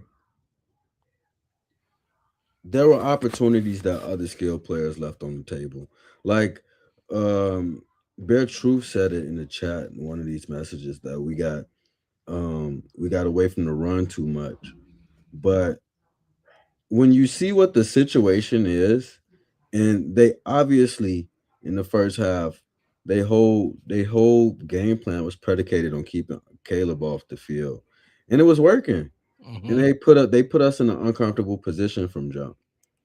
Like we only had 16 run attempts from running backs in this game, and we barely was, at a point where the game was tied with 5 minutes left. We didn't score a point to the fourth. So it's like as much as we know what this run game can do, it's can like do exactly. once you have one that gets stopped or stonewalled at the line of scrimmage, then it changes the drive. We had 2 runs from Kyle Monangai in the first drive that ended with 1 yard, and that killed the drive. We had to punt after that. You know what I'm saying? So it's like that, like those, and it's like when you want to run first and stuff, that's cool, but you can't be so run heavy that the run to kill a drive if you don't move the ball. Do you think, and this ain't got nothing to do with Caleb, I just want to ask this question real quick just because of what Bear Truth is putting up here. Whether or not our running backs need to run with more urgency and intensity. No. I want he talked about the wide receivers. I want to ask you a question. Like, do you think so? When Rome Odunze comes back, do you think how big of an impact do you think that will actually be on this passing game in terms of starting early? You know what I mean? Because we've seen Luther go off and DJ go off. You know what I mean? Colston Loveland go off. We've seen it. The passing game is there, but I'm talking about in terms of starting early and being consistent. Like, do you think that Rome will help that, or it'll just be what it is? So I do, but the reason why this question is hard to answer is because one, we still to this point, we don't have any clarity as to when Rome started dealing with a stress fracture. But we all sat here and said at some point that this week Rome looked a little bit off. And the next week, yeah, he's still looking a little bit off. Then the next week after that, man, is he hurt? Because he ain't been looking like himself for the last few weeks. Right. You know what I'm saying? He was dealing with a heel first. It was like a heel injury. And I think that's where the stress fracture is. I think the stress fracture is in his heel. They haven't specified that, but I think when the heel popped up is when he started dealing with it. And I think that they felt like, he's gonna play through and stuff like that. So it's a heel, he's questionable, etc. But when it started to become like, oh, he's not gonna play, then we started talking about it as a stress fracture. But I think that's what it was to begin with. Now, the other reason why this question is hard to answer is because with the way that we started, and Rome had, he had 5 or 6 touchdowns in the beginning of the year, and then after that, it just kind of fell off a cliff. He was hot at the beginning. Maybe it's due to him being injured. Mm-hmm. It's like it leaves you in a position to where like you kind of try to figure out what he's gonna add to this offense that we don't have, with the other pass catchers, because we got multiple to the point where we're not really capped on not having this type of guy. You know what I'm saying? Right. Like Luther's the fast guy.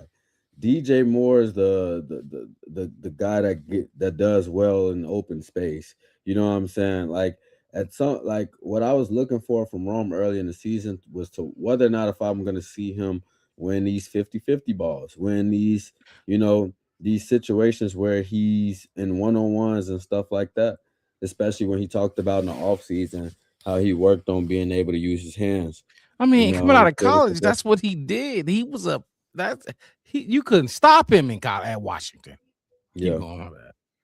No, I'm just saying, like, when you look at the type of way that we've played, it feels like he's gonna add something to this room, but at the same time, it's not enough on it on tape to be like, yeah, when he comes back, this is gonna open up this part of our offense. Right, exactly. You know what I'm saying?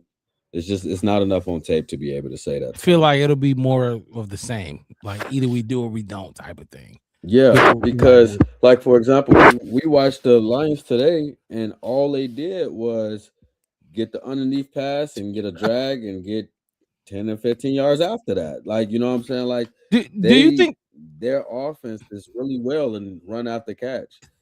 talk your shot? Don't tell Wes that. You know we gonna tell Wes that. We like that's what we do. Like we not. It is what it is. We we talk football and we not hiding from. Yeah, no, that Wes might not like that. We're gonna go back and check the cards if we need to. Yeah, no, Wes ain't gonna like that, and we definitely gonna like whatever. But just look, okay. So, do y'all think that's a Caleb thing? Do you think he plays a role in this? And when I say that, you saw Jared Goff hitting, what's his name? Both of them, Amon-Ra, on those in breaking routes and hitting Jameson Williams on those long. Now, a lot of those Jameson Williams plays he wouldn't be able to get those off if there was a decent pass rush, because those are long. Those routes took long to develop, long development routes. But a lot of the ones he threw to Amon-Ra, do you feel like at this point, from what we saw today, do you feel like Caleb has a weapon like that, or somebody who he has a rapport with like that? Well, okay, when you bring in what the rapport is with the player, yeah, I don't know. I don't really know how to factor that in. But in terms of whether or not if he has that caliber of player, in the first meeting, Roma Dunze led the team 8 for 11 with 2 touchdowns, 138 yards. Amon-Ra St. Brown led the Lions for 115, 9 for 11. Got 3, right? And 3 touchdowns. So I feel like he has the weapon. I do feel like he doesn't have like that go-to guy every play in the wide receiver room. I think it's in the tight end room in Colston Loveland. I think Colston Loveland be dialed in, but I think J2K. I think Loveland is becoming that guy that he has the rapport with. I agree. Especially on 4th down there, or gotta have it downs. That's his clutch guy. Like he loves going to him. Loveland is a zone beater. He's great. If you play zone against Loveland, he's going to find that soft spot in the zone. But keep going. I don't know if I cut you off or not. No, yeah, I was gonna say I think those guys they're good. I think when I look at what the Bears' core of the future of this team is, I see Loveland, I see Rome, I see Luther, I see Jade. If Jade gets more touches, but that's really going to depend on whether or not a DJ's still around, if OZ's still around, and that is big because Jade, he was undrafted. You know what I'm saying? Like, so he's really earned the ability to be able to come up in these spots and get some target share. But he did, but he also dropped a wide open pass. And I gotta feel like you gotta look at that stuff and put a lot of weight on it, because you weren't drafted to this team. You were picked, you know what I'm saying? You are an unsigned free agent. They have no money tied into you. You have a bigger, you have to perform. You have to go. How do I want to put this? You have to go above and beyond what Luther Burden has to go. Luther Burden's contract is fully guaranteed. You get what I'm saying? Jade, you have to go above and beyond Luther. It's not fair. It ain't. But you have to. That's where you know what I mean? Chip. It got to be a fat ass chip right here on your shoulder. Yeah. I'm right with you. Bear True said also TJ Edwards is a liability in the pass game. Oh man. Isn't he? Isn't he? All right. Well, so how you want to do this? You want to just go regular grades, just go through the grades on our own, or just do regular and hold the. I don't. I looked though. Wes did say he had some stuff that he was taking care of. Mhm. So How you want to do it? It's man. up to you. It's your project. It's your masterpiece. Excuse me. It's your masterpiece. We can hold for the playoffs. We got a massive game. It'd be a beautiful, great unveiling, or we could unveil it tonight. Like it is what it is. I really want to do it only because I don't know how many more weeks I have to be able to show it to y'all. Because we ain't gonna be able to look at it until next year, September. Like so, I'm with you. I would do it tonight, but it's up to you. All right, let's go ahead and do it. So y'all know we do the Chef Wes grades every week post game. Yeah, very true. Very Wes, true. Wondering he where got you us at. holding down the fort today. Yeah, Wes, he got us holding down the fort today because he got some stuff that he's trying to take care of. So we definitely gonna do that, but we're not Life gonna comes change first. the segment. Life It's still always Chef comes Wes first. grades. We just got a substitute teacher in right now. That's all. The That's substitute teacher. Let me put up the and y'all know what Chef Wes grades about. I'll put that up. Chef Wes grades. Go ahead and I'll let you cue the new intro for the Chef Wes grades. Long overdue.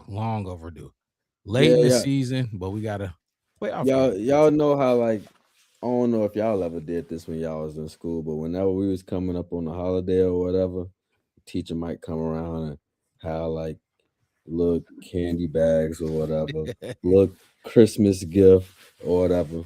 So we had to give a gift back to Wes.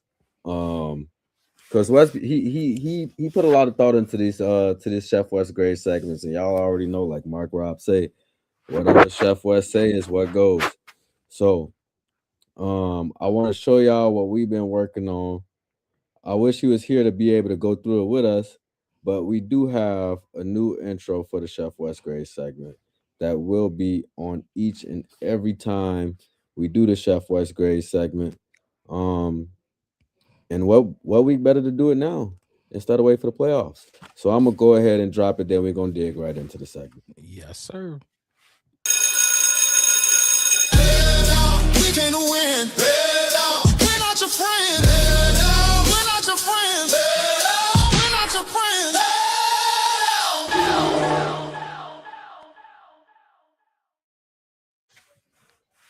All right, we with y'all. Chef Wes grades. It's time.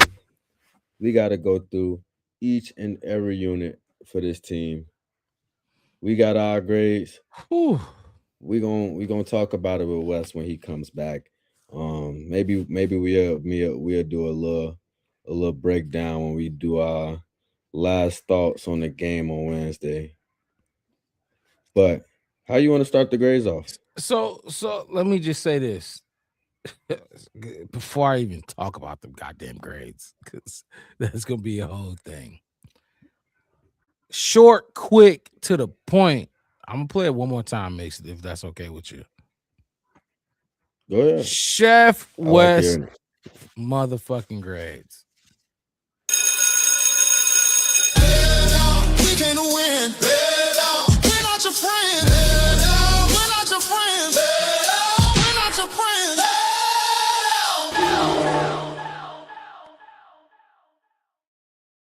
It is time for the Chef Wes grades. On behalf of motherfucking Chef Wes, let's start with I think this is his favorite side of the ball. Makes it. I could be wrong. You never know. We might get into it about this. Defense. Let's start with the defense. We'll just grade it, talk about it, why we graded it, how we graded it. You go, I go, you go. Want to go first? Yeah. For the defense, While you go, I'll look up some numbers just to create context, or I'll say them now, actually, before you go. They gave up 26 first downs. In comparison, we had 16. We know that. They were 6 for 13 on third down. No, they didn't go for it on fourth down.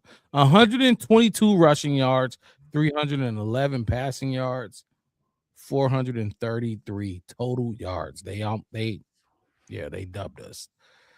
No, they almost dubbed us. They had one. Oh no, okay, it's not okay. Yeah, that's what their defense had. That's what 20 our defense gave up 26 first downs, 6 for 13 on third down, over 100 rushing yards, over 200 passing yards. You know what the standard is. What you thinking? Oh, I see a C minus.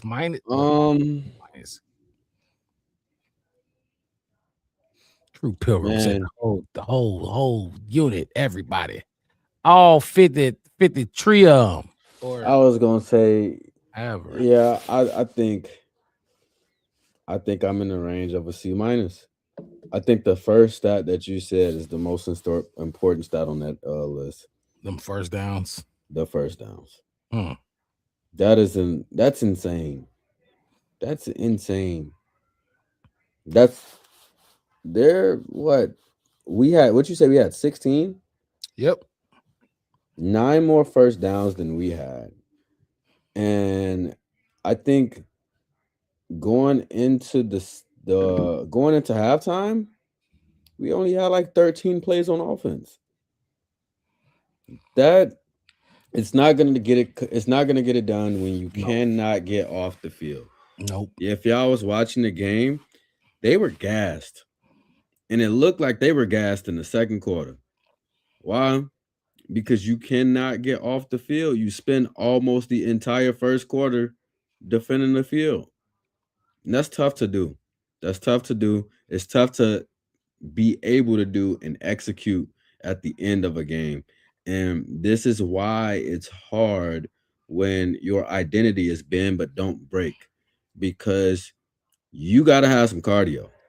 You got to be able to be out here and roll with the punches all day long. And it's like, I really want to give them more credit to holding them to sub 20 and to holding them to 16 up until the final 2 minutes of the game. But the reason why I can't is because they didn't execute at the end of drives. They left 3 points on the board with a missed field goal. The first 2 drives ended in a field goal, but they drove us to the red zone basically almost every time they got the ball. And when you have an opportunity to leave the field every drive and put points on the board, you're gonna struggle. You're gonna struggle. So yeah, that was the next thing. We got to get them third down stops. You cannot have an efficiency rate above 50% on third downs. And if we talking about it, because I got it here with me, prior to this game, the Detroit Lions on the season, 38.5% on third down. The Bears on the season, 43.1% on third down. And we had 216 attempts on third down. They had 187. So not only does that tell you that they converted a lot more in the early downs, but they typically a team that don't convert as often, not nearly as often as we let them today. Well, we just to add to your point, we dropped on third down. We were defensively, we were high on, like we were top. We were 9th after the Packers game when we held them to 0-5. Yeah, I think what I just saw, we're 19th now. That's a significant drop. And it's crazy. Their offense is only 20th. They ranked 20th on third down. So they're not great on third down. We used to be great on third down. This is what it was for them the last 3 games. 5-14 against the Rams, 6-15 against the Steelers, 5-14 against the Vikings. That's 37% on third down in the last 3 games. That's below league average. But the Bears in the last 3 games on third down, 5 for 13 against the Browns, 2 for 11 in Packers 2, 6 for 12 against San Francisco, 13 out of 35. That's 37%. Is that offensive third down? That's us on offense on third down. Okay. Do you have our how we were on defense on third down? I gotta go back and compile it for the last few games. Okay, now you good out because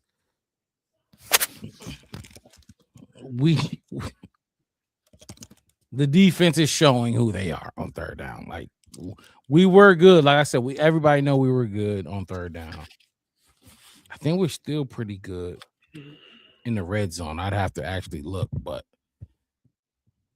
I mean, you can see the deficiencies in where we rank. Oh, wait, what was your grade that you gave Mixed It? I know you jumped out. If you could just a C-. C-. Okay.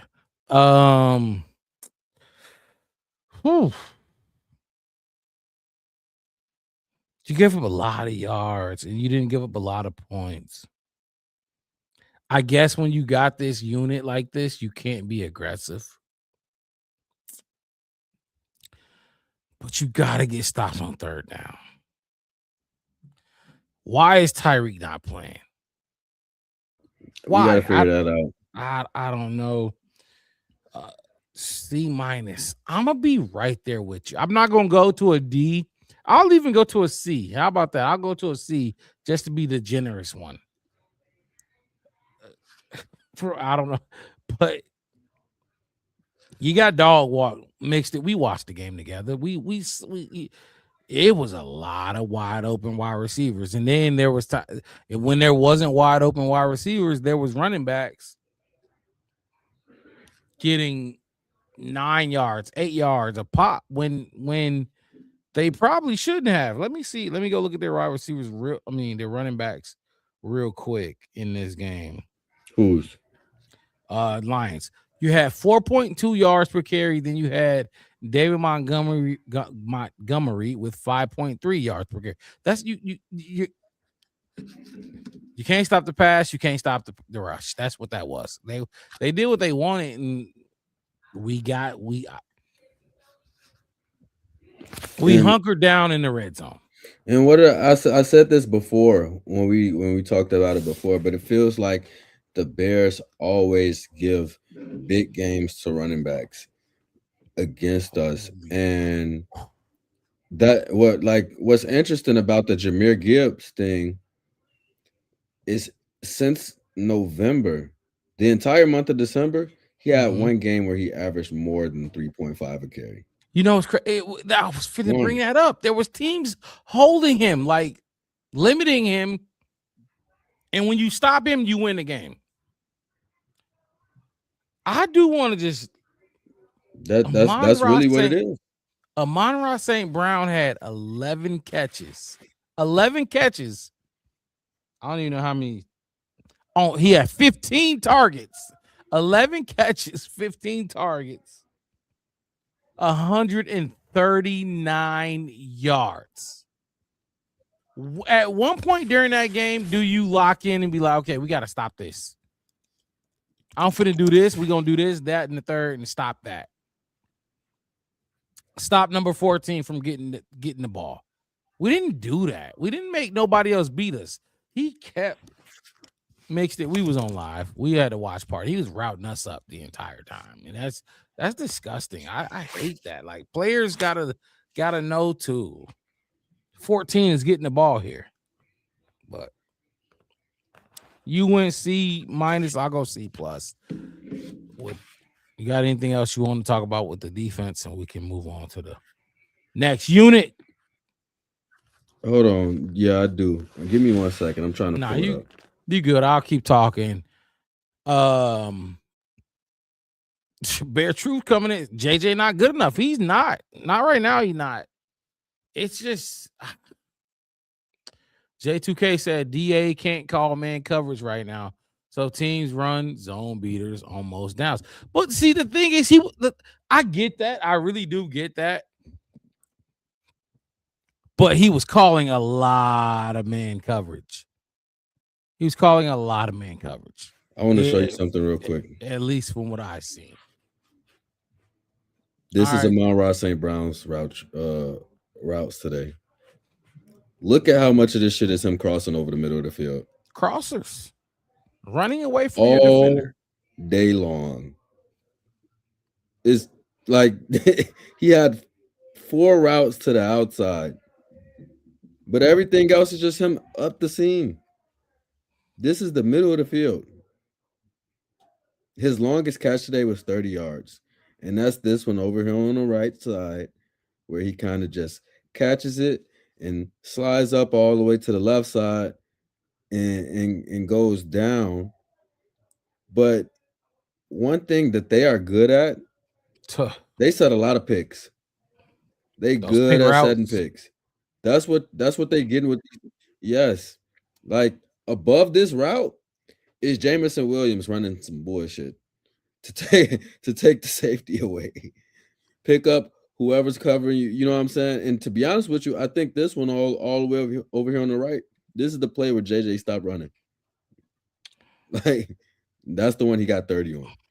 No, that was Khalif Raymond that got Yeah, that was play. Khalif That was Raymond. Hold Khalif on, why Raymond. can't I? Oh, there we go. Oh wow, no, I might be stuck in full screen. Keep going. Oh, you good? Keep going. It's just ridiculous to think that all of his success and we couldn't do anything about it lied right here in the middle. You know why we had CJ GJ guarding him for a lot of those routes, like a lot of those from what I saw. You know what I mean? You know, I came a little later, but and I watched the film back, but I saw CJ. He can't guard. I don't know if you can get that comment off the screen. My oh shit. My is that me? Did I do that? Yeah. You all good though. Yeah, my I don't know what's going on. I can't change anything right now. But can you see us all? No, I can see us, but I'm in like full screen. You know how you got the whole production screen? Okay, yeah, I'm just full screen. I can't do anything but see what you put on the screen. So I might have to jump out, you know. That's cool. This is Jared Goff. The one red is the pick. The white, incomplete passes. Green, all completions. This is Jared Goff on the day. Like, what do you see when you see this? What does this tell you when you look at it? Oh. A lot of dicing up, a lot of it sucks, and I hate to say it. A lot of Ben Johnson wishing he was his quarterback type shit. Like Ben Johnson, I think when Ben Johnson is weird that way, and certain people are weird that way. It makes it like I don't want to like. Man, I got to be careful on what I say, and I'm not gonna say exactly what I mean, but I'm like try to. This is what some of the throws he was hitting mixed it today. They were nice, right? Yeah, they were good. They were, whoop the bam, and people get blindsided or recency bias by it, and they forget what other teams do with a decent pass rush against this type of quarterback. I'm gonna say this type of quarterback. You know what I'm saying? This type. When he goes up against a pass rush to the magnitude of ours, yeah, he's gonna dice him up all day, and it's gonna look like this. This is good mixed it. It's a lot of green. What I see when I see this, what you see, is yards after catch. Oh, the yak. There's no way you have all of these completions under 30 yards actually the one to Amon-Ra St. Brown, I want to say was his longest completion. And all of this is yak. Like these are the catch points. These are where they're catching the ball. Mm-hmm. But all of these points being this low like this tells me that this offense is predicated on getting open in space. And they were doing a great job with it. The pick routes, the crosser routes, the longest passes that Jared Goff had in this game were ones where he's finding a soft spot in the 20 zone yards. coverage. That 20-yard pass. I forget who it was to, but I believe. I mean, I'll put it back up there. You see it, 20-yard pass right there. Graph shows it clearly. Forgot how that was too, but that was his longest one of the game, or the longest air yards. How about that? Because Yeah. we just talked about the yak being, that hen and that yak, but I just, and then the drops. There was some drops and like, oh my God, from Caleb Williams on the other end, on the opposing side. So I went with, look, just all in all with the defense and what we gave up a lot of yards, 433 yards. Mm-hmm. You went with C minus. You went with C. You went with C minus. Yeah. I went with C just to be, you know what I mean? Just to be like, because you did only give up 16 points into that last field goal. So I went with C. Let's go on. I actually got my shit back now. So where you want to go? Offense? Yeah, we can go special teams. Offense next. Let's do offense real quick. You went first on this one? No, I went first on the last one, so I can go first on this one. Okay. No, I think I went. You went first on defense. You went first. Yeah, you went first. I'll go first here. Did I?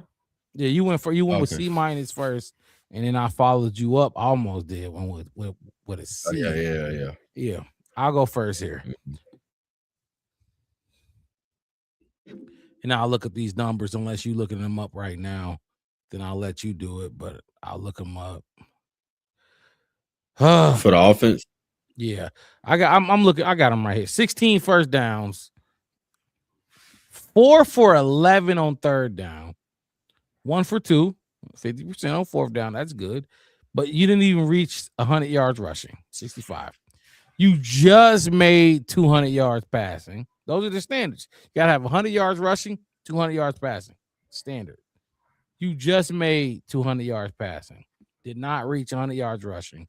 Total yards was 270. That should have been your quarterback. Excuse me. Quarterback passing yards by itself. You were set. Whoa. Oh no. Caleb was sacked one time. I forgot to mention the defense. We had 3 sacks today. Mixed it. God damn. We had 3 sacks. That's what I'm looking at. 3 sacks. Okay. That's crazy. Yeah, that's wild. 1 pick. I thought the running game was poor. I thought they should have did better. Whether that's yards per game, which that's fine, or Ben Johnson should have called more run plays. I don't know how to, however you want to put it. How many possessions did our offense have? That is a good question. That's an advanced metric that I ain't got right now. I could probably look it up. But they did it was 0 to 16 in the, what was that, fourth quarter? Top of the fourth. You had a chance. You had a chance to double up, which we've been, oh my God, we've been talking about this. You had a chance to double up before half, score three Yeah. or a touchdown. Came then out with come a 3 and out. You came out the half, mixed it with a fucking 3 and out. There were only 2 possessions in the Huh. first quarter, one by each team. That's crazy. And that We goes had to 2 possessions in the second quarter. okay. So in the first half, we had three times with the ball. 2 in the third quarter, 3 in the fourth. That goes to our well, they kept the ball away from us. You know, we was talking about that, but That's 10 total possessions. anytime this defense gives up 16 points, I know they hit the game-winning field goal to make it 19. I'm gonna talk about the standard. This is my standard. Mixed it, West, they got their own standard, whatever, however they do it. But you have to win this game. Yeah. Against a team like this. Not just win it. We should have won 24-19. If you want to add 24-16. We absolutely should have. They didn't have some key players on defense. Alex Anzalone did not play. They sat in zone all game and it confused us. And I don't know if you think that's that. Me personally, I think that goes to Caleb. What? Or the game plan. Maybe they thought they was gonna get man, and the game plan was man shit all day. But they sat in zone on y'all ass, and you couldn't figure it out. Golly, this was very disappointing. And a lot of people, I couldn't wait to talk about this, mixed it. Especially since my not so great didn't go to them. It went to Luther Burden. It went to the offense, but it went to Luther Burden specifically. They were poor. This offense was very, very bad today. Bears fans, this offense was poor. You think you're gonna come out there and produce 16 points and win? You ain't got the defense to do that in the playoffs. You're gonna get your ass walked out of your own stadium. The Ravens suck. Sorry. Oh man, I was watching the blowing it? stats. They down by 3. They're down by 3. Aaron Rodgers 23 out of 37, 186. Lamar Jackson 5 for 10 for 67 yards, Holy 1 touchdown, shit. 1 pick, 3 sacks. Well, when you run through the Packers like they did, they feel like they could keep doing it, you know. Yeah, and Derrick Henry is literally the only person on the team doing anything because he's got 123 yards and 18 carries. He won me a championship fantasy Super Bowl against the Packers. That was in my Super Bowl. But anyway, abysmal, atrocious, unacceptable. The drop showed up again. It's bad, Mix it. That was bad. It wasn't good. We seen better performances from this team. We've seen it. They need to ask him about that. Who? They need to ask him about that. Remember when Courtney Cronin asked him about the drops and Ben Johnson said it hasn't showed up in practice, so he's not worried about God, it? my Re-ask him the damn question. Oh my gosh. Oh, I'm glad you Re-ask him now. resurfaced Just that. don't even bring up the fact that you asked him already. Just ask again and see what he says today. Like that's what they should have fucking did. Like bare truth. I'm Jesus trying Christ. Offense with a D. He going to D. And, you know how you finna get a whooping, and your dad or your mom. Some people ain't into two parent households, whatever it is. Somebody maybe an oldest. Somebody just keep the heat off you. Keep that ass whooping a little less. I was ready to go to an F. Bare truth, the F was right here ready.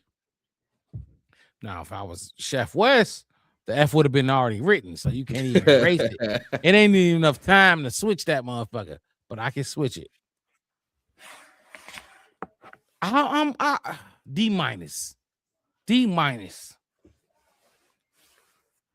D fucking minus. It was bad. I didn't like it.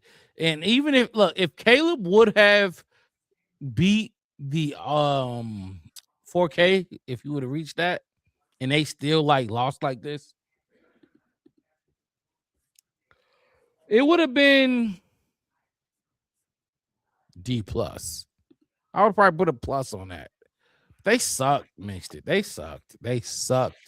And I'm tired of people giving them credit for these late game comebacks. They suck to me. D minus for me. What you got for the offense? I'm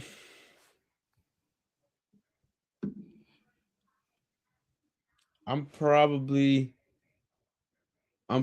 around a D. I mean, we had 56 rush yards on the game, something like that. Really? Swift had 40. Mhm. Mananga had, I want to say, Mananga only had 12 in 6 attempts, so 52. What the hell is that? I don't like that's it's not good enough. It's not good enough when you drop 6 passes in the game. We came into this game leading the league in drops with 21. We damn sure leading the league now. Like, we had an 11% drop rate before kickoff. Mm-hmm.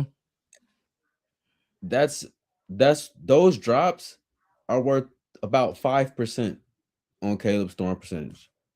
And the first time we played the Lions, he threw 62%.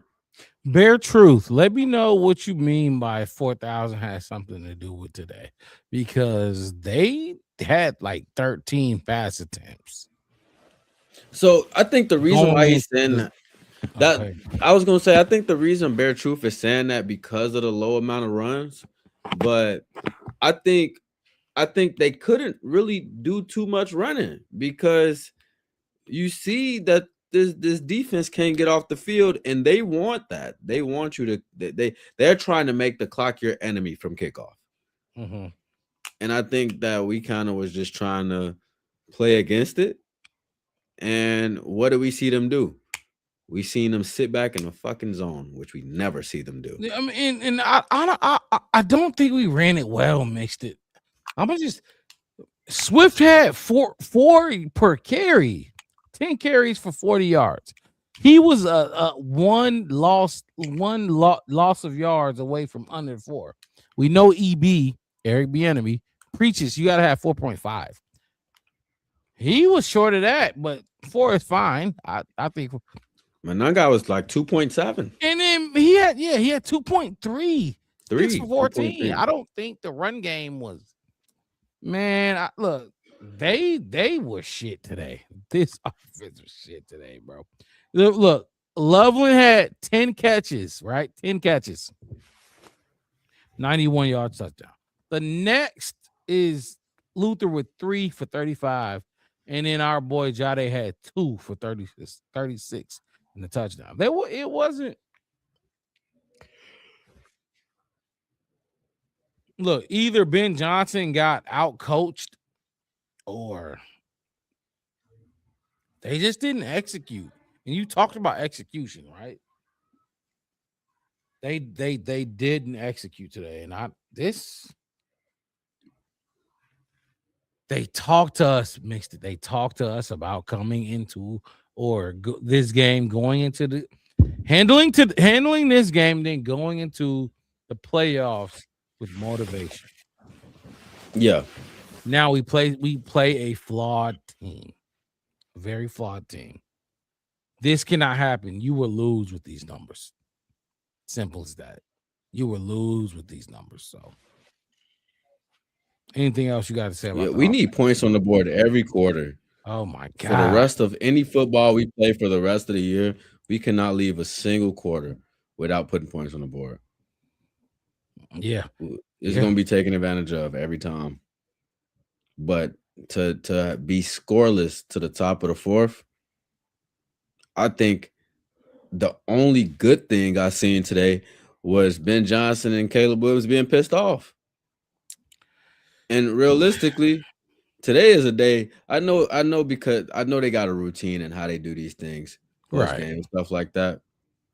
We need to hear from Dennis Allen as before Wednesday. I don't want to wait to coordinator Wednesday. Thursday. I don't want to wait to coordinator Thursday to hear Dennis Allen come out here. And No, Richard Hightower and shit. Walk Yeah. by the lines again. Like, and I don't know if you watched it, but I watched the press conferences from Thursday this past week. Mhm. And he took accountability, and he said we need to execute better and stuff like that. Like, he wasn't shying away from the fact that we haven't been playing good enough. But the fact of the matter is that we just don't feel like we locked in. I want him to answer about the fucking arm tackling from Deshaun Wright. Like why aren't guys flying around the way that they were earlier in the season? Is it like is the energy in the locker room not that high? Are people hurt? And we why do we not play D-Jack in San Francisco? Why do we not play Tyreek today? What do you think about Jalen Johnson stop fucking running when you get beat in man coverage? I want to hear about those things because it seemed like a lack of energy was present all day. I'm with you. Why was D-Jack not played last week? I'm with you there. Why was Tyreek not rotating with Jalen Johnson as he getting smoked? I'm right there with you. And then all the people who were saying fire Dennis Allen, like, you have a point. You have a leg to stand on. I get it, but the next question to be, what the hell is the plan now? You lost 2 nickels. Because CJ down. CJ got a concussion. Hard to imagine he's going to clear concussion protocol before Saturday. On a Sunday night game. Saturday night game. Not Sunday night, but Sunday afternoon for today. You got a Sunday afternoon and then turn around to a Saturday. So you don't even get the full 7 days. Like, yeah, Nick McLeod, load up. Bare truth. What you trying to say by this? Restate your question. Are you asking me why am I upset with the offense and we only ran 16 times? Because I feel like when you able to run the way that we're able to, you need to have a better balance than that. I feel like I get it from the standpoint of trying to throw yourself into the game, especially when we made so many mistakes early. But I don't know. Restate your question for me though, so I can answer what you're trying to say. Go ahead, Mark Brown. No, I was just special teams. Special teams was a complete afterthought in this game, in my opinion. They were fine. They weren't terrible. Do we have no field goals? Made both. We didn't have any extra points. We didn't use Cairo outside of the kickoff, right? Yeah. I mean, no. I don't know. I don't. Duvernay put us. Oh man, he was okay. He was fine. I mean, yeah, we got to the 30 pretty consistently on the kick return. That's about where I expect us to start these drives at minimum, around the 30-yard line. But we ain't seen that breakaway from Devin Duvernay very much this year at all. We saw it. I want to say Packer, or no, it was San Fran. I don't know. One of those last 2 games, but okay, yeah. Bare truth, I think both of them was kind of pissed off when it came to. I think Caleb was upset at the execution around some of the players on offense in terms of the drop passes, in terms of the protection, and stuff like that. Ben Johnson, though, I think he kind of was on the same page. My bad. I do think though that I just that's the type of frustration I want to see from Dennis Allen. Like I want Dennis Allen to come in here and just have this approach like y'all ass better show up because we will get sent the fuck home.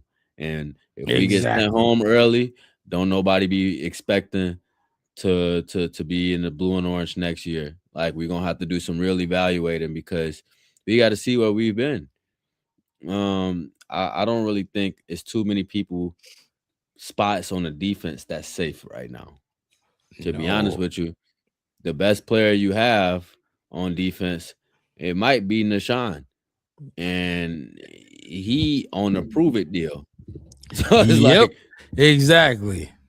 You gonna jump in that water with him or what? After shit, on a like prove it deal, I don't know. I don't. It's like you don't know, but shit. If you don't jump in with him, you got to jump in with somebody that's already in the room. And who in the rooms play better than him? Like nobody else has Yeah, really my even God, been available on a Jesus. consistent basis. Exactly. No, exactly. For real. So the effort shit from Jalen Johnson though, that made me ready to take his damn jersey off the shoulder pads. You don't get this back, bro. Like you pissed me off so bad because I speak so highly of Jalen Johnson, man. Like that is one of my favorite players on the defense. We And when he were got hurt, I was pissed. we were going to bat for him like even before the season. We were making sure our guy was mentioned with the Patrick Surtains, or if you said Sauce Gardner or any of these, you know what I mean? These names, we were making sure our guy Jalen Johnson, as Bears fans, had his name. We would make sure his name was in the conversation as one of the top 5 corners in the league. And this injury was this. I don't know. I get it's an injury, but you just look. You don't even look close to the same. Look, if you're tuning in right now to the Black Bear Podcast, hit the like button, subscribe to the channel, the Black Bear Podcast. One word, no spaces, the Black Bear Podcast. You can find us on Facebook, YouTube, and Twitter, which a lot of y'all are looking and watching it on right now. If you're tuning in on Facebook or Twitter, go to YouTube right now and hit the like button there. Subscribe there. Help us grow as a channel. We go live twice a week, Wednesday nights, and post-game shows after every single game. This upcoming Wednesday might be a little iffy, but we'll figure it out. Hit the like button, subscribe to the channel. I'm your host, Mark Rob, my co-host in the building. To the right of me, Marcus Mixed It. So, real quick, I'll get my grade for the special teams. I'll go. Look, hey, I'm gonna be on the modest, opportune, I'm the generous end. B minus. I'll go B minus. I didn't see anything like I didn't like, just bad from kick return, punt return, kickoff team, punt coverage, yada yada. You know, I just didn't B minus. I'll just keep it there. You know what? Actually, no, I can't do that. C. They gotta see. I just lied to myself that fast. I give them the special teams a C. Yeah, y'all didn't really jump off the page, but much like certain positions on the field, if we don't say your name, it's probably a good thing. But y'all, like, I don't like having to lean on my special teams to keep me in games, but we didn't even get in position to use Cairo, like, at all. That man ain't kick a field. He didn't kick. He could have did the opening kickoff and went home. Literally, just Torrey. It's just you, like, because that's the only player besides the returners that really did something. The game started off with a big hit from Daniel Hardy on the kickoff, but it's like after that, I felt like the special teams came in and delivered a hit that was going to kind of set the tone, but it just felt like we was getting bullied all day. They got up and walked it off. Whatever hit Greg Hardy, they got up and walked it off. So, Bearski, thank you for hopping in here. We talked about a lot so Bearski. far, man. We're Mhm. gonna talk about it a little bit more on Wednesday too. So if you could hop in early with us, we will be going over our final thoughts. But yeah, stick around so we can talk about the rest of it. We on our greatest segment right now. My boy Bearski. All right, so we just the last one. Coaching. What is coaching? Overall coaching. Offensive coordinator, offensive play calling, defensive, special teams, overall, everything, all the coaches. I'm go ahead. What's up? I'm gonna go first. Go ahead. Y'all ass get an F. Mm. And I'm gonna tell you why. Fuck the plays, fuck the points. This was probably some of the worst effort across a full 60 minutes of play that I've seen from this team. And we've had other games where we called out what we felt like was low effort and stuff. But we came out and said, hey, they made some adjustments at halftime. They did this at halftime. There is nothing different about the way that we came into this game from the way that we came out at halftime all the way up until the end. There wasn't even effort in the game sealing drive for the Lions on defense. I feel like we played slow, we played disinterested, and as a coach, before any of the play calling and play design and scheming shit up, you got to get guys to come the fuck to work. Yep. And it felt like ain't nobody clock in until fourth quarter. Yep. So y'all get an F just based off that, because that's what being a coach is in its simplest form, is being able to have guys that's motivated to play behind you and get on the front lines and fight for you. And it felt like that we was just not on the same accord at all today on both sides of the ball. So the Ben Johnson, DA, y'all share that F. I'm right there with you. I'm not gonna go F, although I was going to. Like, they sucked. The coaching sucked today. I didn't see good play calling. I didn't see anything that stood out, especially from the defensive end, especially from Ben Johnson's end as well. It was just not. It wasn't good. A good day. I talked about it during the watch party. It starts with having them ready. Having your team ready to come out the gate, and then the coaching, then you coach throughout the game. You do your this and that and the third, everything that makes you who you are. But you got to start right, and that starts at practice where you coach these dudes and have them ready. Everybody gonna blame Caleb. They want to blame Caleb so bad, but Ben Johnson clearly didn't have this team ready. Dennis Allen didn't have his defensive unit ready. Richard Hightower was just Richard Hightower. You went F. I'm gonna go D. I'm gonna go with D. I'm gonna go up to a D, just because the game was close. Now it was close, but you get a D. Some places that's a failing grade. Some places that's a passing grade. You get a D from me. I was gonna go F, but I mean, I'll be Bear Truth. I mean, not Bear Truth. Bearski. So do you, just based off this comment, he says slow and disinterested. I do agree. So why I thought about that exact same thing, that they actually have anything to play for today other than moral feel good reasons and stuff like that. Do y'all feel like, does anybody feel like Ben Johnson was kind of pump faking when he said we going out here, we trying to play the way? maybe a little. I keep hearing and seeing effort. Bear Truth, effort. I think we talked about it earlier. Effort. Kind of what Bearski is touching. They were touching kind of what he's touching on. They weren't trying to. I don't know, man. This just looked. And when I take that route, if anybody's taking that route with giving this team the benefit of the doubt, but in reality, we have seen this type of performance before from this team.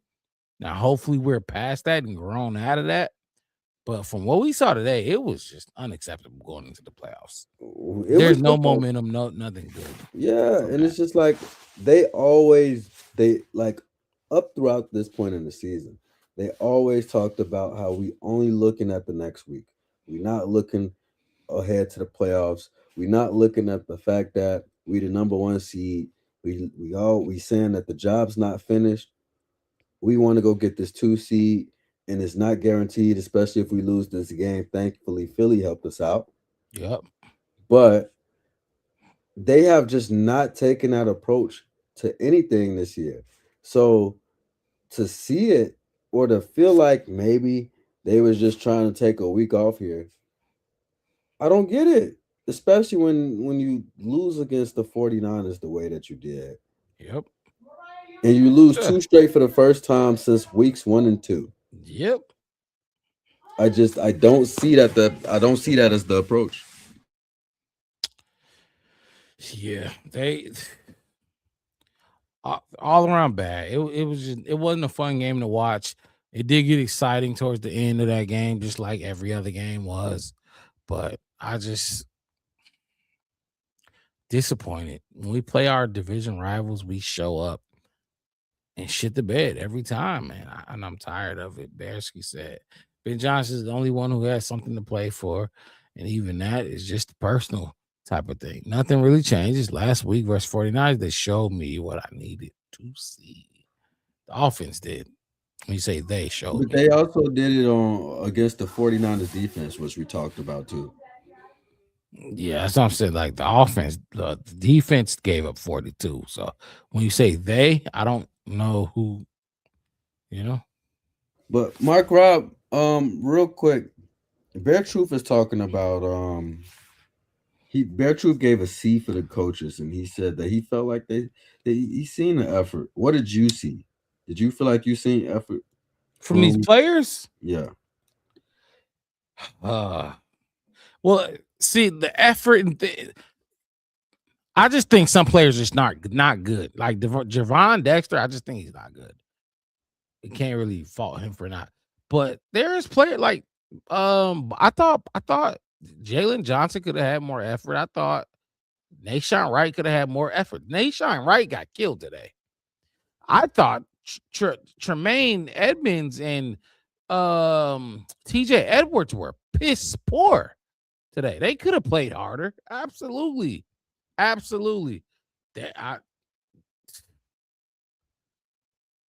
Montez, I ain't gonna lie. Montez and the other Ed, I thought the D line gave one of their best performances today, and they still sucked.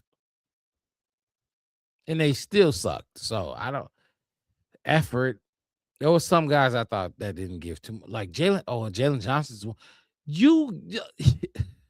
He didn't even try to change. I'm gonna go to sleep at night thinking about that goddamn play. Oh my gosh.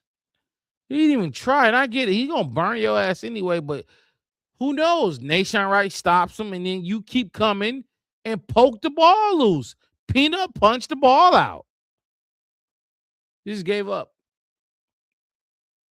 You didn't pull up like you pulled something. You just slowed down. Slightly slowed down. So I don't know. Effort. Our secondary is not safe. Our secondary is not safe when it comes to the offseason. Bare truth. I don't think I when you said they were trying to get Caleb Williams 4,000, I didn't see that in that game. I ain't gonna lie. If that was the case, I thought he should have threw 30 passes in the first half. Ben Johnson was trying to be balanced like he normally close to 40 and shit. What do you have? 31, 32 today? Yeah, something like that. 33. 33 passes. I can't. Yeah, they weren't trying to get him 4,000. I think at the last drive of the first half, he only had like 13. No, in the third, he only had like 13, 14 passes. To start that, like in the middle of that, it was crazy. I don't think that. I can't. I didn't see that. I didn't see it either, but I feel like we definitely had an opportunity to be much closer to it. He probably would have eclipsed it if we didn't have those drops. Some of those drops. He needed key drops. what he needed 58. The one to Jade that he dropped was a 20-yarder. Then Luther Burden dropped the fucking slant on the cover 0. You were behind everybody. Yeah, you were gonna pick up a first plus easy. So it was there. It was there on the table, but it was there on the table much earlier than week 18, y'all. If we had 6 drops today, we finished the season with 27. 27, that's insane. Can't do it. Too many drops. Just leading drop. You can have drops, but don't lead the league in them. Don't be number 1 in drops. You know what I mean? I don't know. Just don't do that. Let's play the blame game, mixed it. Let's blame this on somebody. Let's blame this on a person, a unit. Let's blame it on somebody. You know. I'll take the easy one. And I'll blame Dennis Allen. I thought you gave up too many yards, too much yardage. Like the points don't reflect, but you get too much yardage. Like they were at time between the 20s now. Remember I talk about between the 20s, Ben Johnson sucks outside the 20s, but he's good between the 20s. Dennis Allen was terrible between the 20s. He was good outside the 20s in the red zone, that red zone area. Ben Johnson, that defense just too much yardage, way too much yardage. Whether you want to talk about a specific player, the D line, the O line, or even the linebacker, I mean the D line, the D backs, or even a linebacker group. Dennis Allen, like, do something, because right now it seemed like you got all your players except Odangbo and Shamar Turner, and Odangbo sucks to me. So you got all those players. Oh well, Kyler is out too, but let's make something shake. Let's come on, it's a statement game. They put 52 up on y'all. Let's go. And so I'm gonna blame the defense, or don't. I'm gonna blame Dennis Allen. Not even the defense. I'm gonna blame Dennis Allen. I saw too much man coverage out there. So what you got? I'm gonna tell you. I got 4 names to give you. I'm listening for my blame game. I blame in no specific order. Mm-hmm. Joe Tooney, Grady Jarrett, Kevin Byard, Caleb Williams. Tell me what all 4 of those players have in common, Mark Rob. Listening. They are 2025 team captains. Ooh. Y'all get the blame because this game was lost in effort. I know Bear Truth probably tired as hell of me saying the E word today. I'm sorry. But this game is lost in lack of execution. Yep. Lack of focus, in not having your eyes in the right place. That goes for the pass catchers that's dropping passes. That goes for the defenders that's letting them take everything in these soft zones and stuff like that. That goes for the D line not being consistent and generating pressure. That goes for the O line and having multiple members sprawling on the damn ground. Which team leader is going to step up and say, hey, we playing like shit. We need to get it together. And and to be honest with you, I feel like this is what we thought we saw when Caleb came to the podium and he looked the way that he looked. Right. We looked at Ben Johnson when he came to the podium in the way that he looked, and seeing the frustration in both of their faces. And it felt like maybe a conversation was had, maybe some addressing, but they did a little bit of straightening in the locker room after the game. Maybe that was what the case was, a post, a locker room conversation. But when we get in these gritty moments, we need to see y'all at the end of these, like in mid game. talk to your unit. I don't want to see us getting, dragged and the score is still fucking close and everybody Man. just sitting down quiet on the sideline. Like, I want to see somebody get somebody fired up and say, like, look, man, we got to go out here and go get this one. Like the same way. Remember when we had the Caleb Williams mic'd up and he got in the huddle and was like, don't do nothing stupid. Don't do nothing stupid. Yep. Go out here, lock in, let's go get it done. We need that from somebody. And it's like, I don't feel like today I don't feel like anybody did it. I feel like Caleb was trying to rally, but I feel like Caleb sat in his trust with Coastal Loveland. And you the only person that's locked in today. It's me and you. You know what I'm saying? And fuck everybody else. We have one of the best O-lines in football this year. Yes, sir. I don't want to see nobody from our fucking entire interior sprawling on the ground ever. We cannot have it. I think I seen 73 on all fours Oh my like 3 times.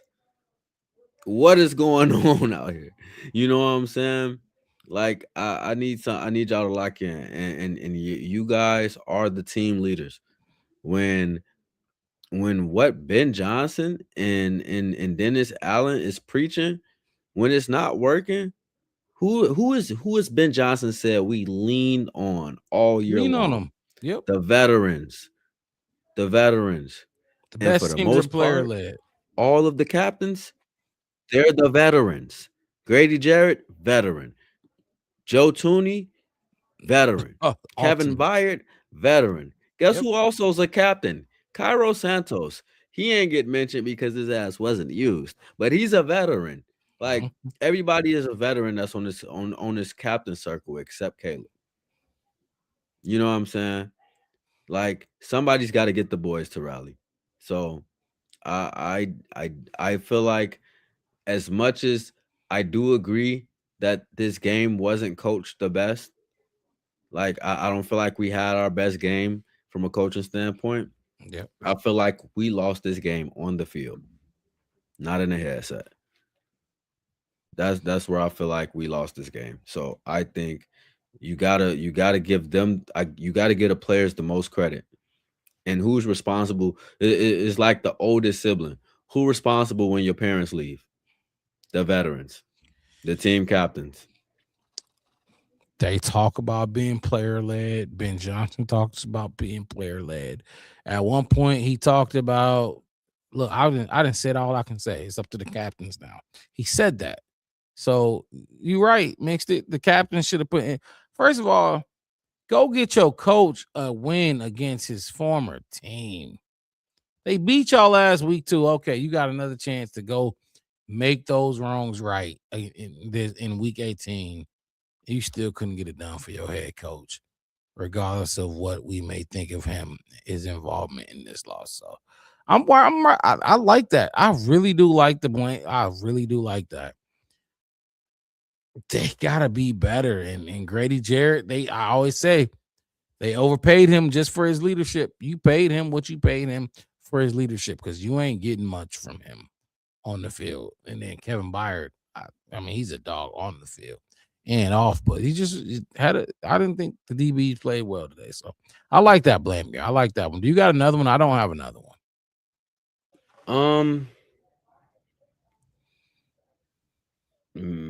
Somebody else. I'm really trying to think about it. No, let's let the chat throw one in there. Who do y'all think for the blame game today? Let's see. True saying go look at the coach staff. I'm gonna see what's the deal with this Ravens game and see if they didn't let Aaron old ass Rodgers sneak in. 50 seconds left. Aaron Rodgers has the ball at the Baltimore 26. They are down 4. Bare truth. Like, Aaron Rodgers could get a fucking walk off here. Why they playing then? Why not bench them all? Like Ben Johnson is the one who told us that Caleb and all them. They told us that they was gonna come out here and play hard. He said you gonna go play it hard enough to get hurt because you want to win against your coach's former team, or you think they're thinking playoffs? What was I saying? Mixed it. I was saying they was thinking playoffs this whole time, but I mean, they was telling us that they wasn't they was focused on this game, handle this game. And that's what I'm gonna hold them to. Yeah, like what you can like, come on, man. It's all good.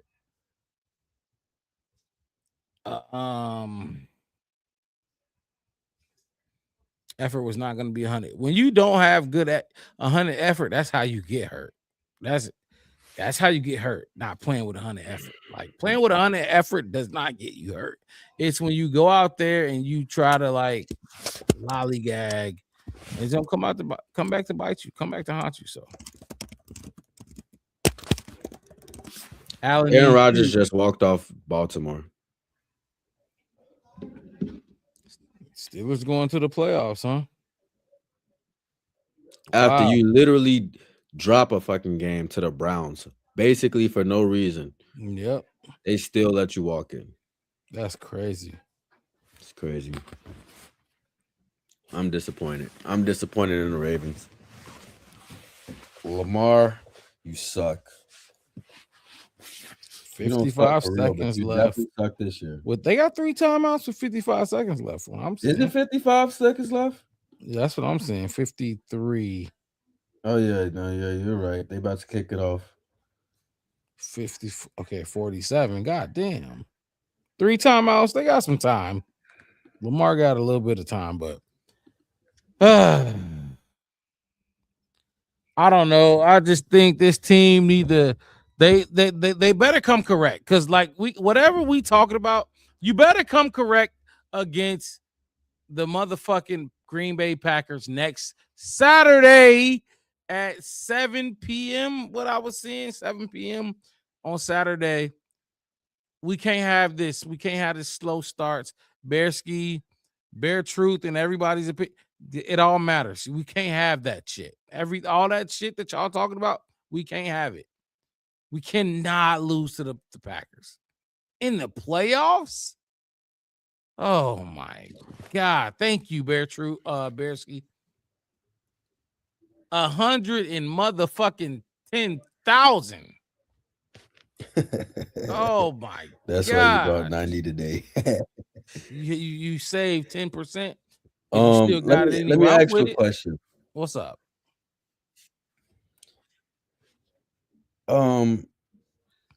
When they asked Caleb Williams if about the 4th down and whether or not if he wanted to stay on the field, he immediately came out and said, "Of course I want to be on the field, but that's Ben Johnson. That's his call. It's his decision, and we're gonna roll with what he says." Mm-hmm. What did you feel about that response? I thought. Did you feel like it was the right response? Yeah, I thought it was consistent with what. Remember earlier when I was like, "Oh, I thought Caleb Williams was upset because the game wasn't in his hands, and we ended up kicking the field goal there, or whatever." I forget the exact moment, but I think Caleb always wants the game in his hands. I don't think he wants to leave it to nobody. And quite frankly, what they talk about in those film rooms, he knows Ben thinks the same way. Or at least like you're gonna get on his ass if he stay out there. I mean, no, not necessarily. I don't think if Ben necessarily thinks keep it in Caleb's hands, but Ben wants it in the offense's hands. Ben hated punting there too. Caleb didn't so I love what he said. Ben can keep it 100. So can Caleb. You want the ball in your hands. Don't trust that defense. Why would you trust them? I loved exactly what he said, Mixed it. I really did. Keep it a buck. What's the point in line? We got a playoff game next week. We gonna go win. So, yeah, the DJ. Yeah, I don't necessarily feel like he should have rocked the boat per se, and not stood by his coach in that moment. But I'm wondering, because I've seen other situations like that from other quarterbacks who are veterans and stuff in the league. And they're like, we're going to go get this. You know what I'm saying? Like, imagine in that situation is Joe Burrow. Burrow's not even looking at the sideline. Yeah, I think that's the thing. I think every quarterback would have said the same thing. Okay. I want this. Like, what are we playing for? You know what I mean? What do we? Yeah, Now and you I don't punt. think he necessarily feels like Caleb couldn't go out there and do it, but I feel like he was kind of trying to play off the momentum. Right. Like the momentum was on their side. We don't want to give them back a short field, and definitely we can't win the game. You know what I'm saying? You don't have the defense to stop nobody. In Baltimore's 4th and 7 at the 50-yard line with 21 seconds to go. So they got to go for this. We'll see, Lamar. You fucking like, boy. It is what it is. It is what it is. That's all I got, mixed it, unless you got something else. You say what? I said the Pittsburgh will mess around and make a deep run too. They get snuck in. This dink and dunk stuff that they do up the field all day, it works. Got to tackle. You got to tackle. It works. I'm trying to see. I'm hoping I get this last play in. 4th and 7. They complete this here. They probably win this game. Probably. Yeah, they'll be in range damn near. Who's their kicker? Oh, they got a new kicker. You're right. Let me see.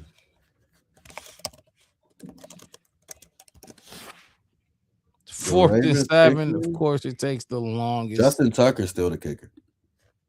Did he? Because they didn't bring him back, did they? No way. They didn't? I don't think so. No, they didn't bring him back. They got somebody else. Oh, I'm watching the play right now. Here we go. Shotgun. Ball is hiked. They send 4. Wow. Oh my God. It. And it's all the way up to the 22. Oh my God. That's wow, what a catch. You see what I'm talking about, Mixed It? I didn't even see the play. I'm just watching the game cast.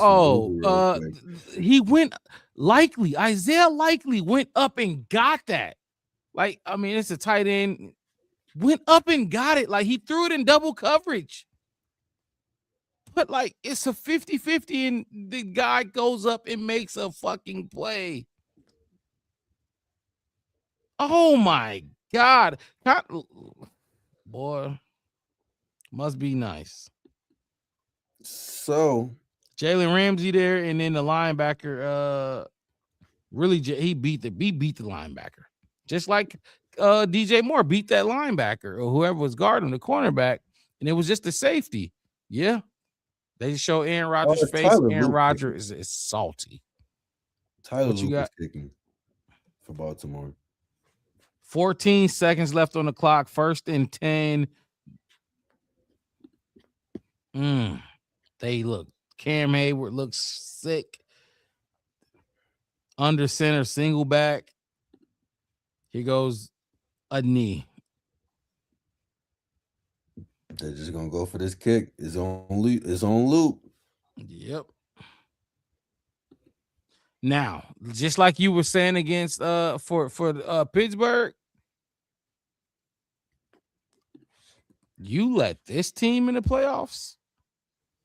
Derrick Henry might just run you to death. Oh, Harbaugh just damn near kissed Isaiah Likely. Like, not literally, but grabbed his face with both hands and just told him how much he loved him. Like, literally, face to face. Aaron Rodgers is sick, shaking his head. No timeouts for Pittsburgh. Aaron Rodgers first half was gonna be wild.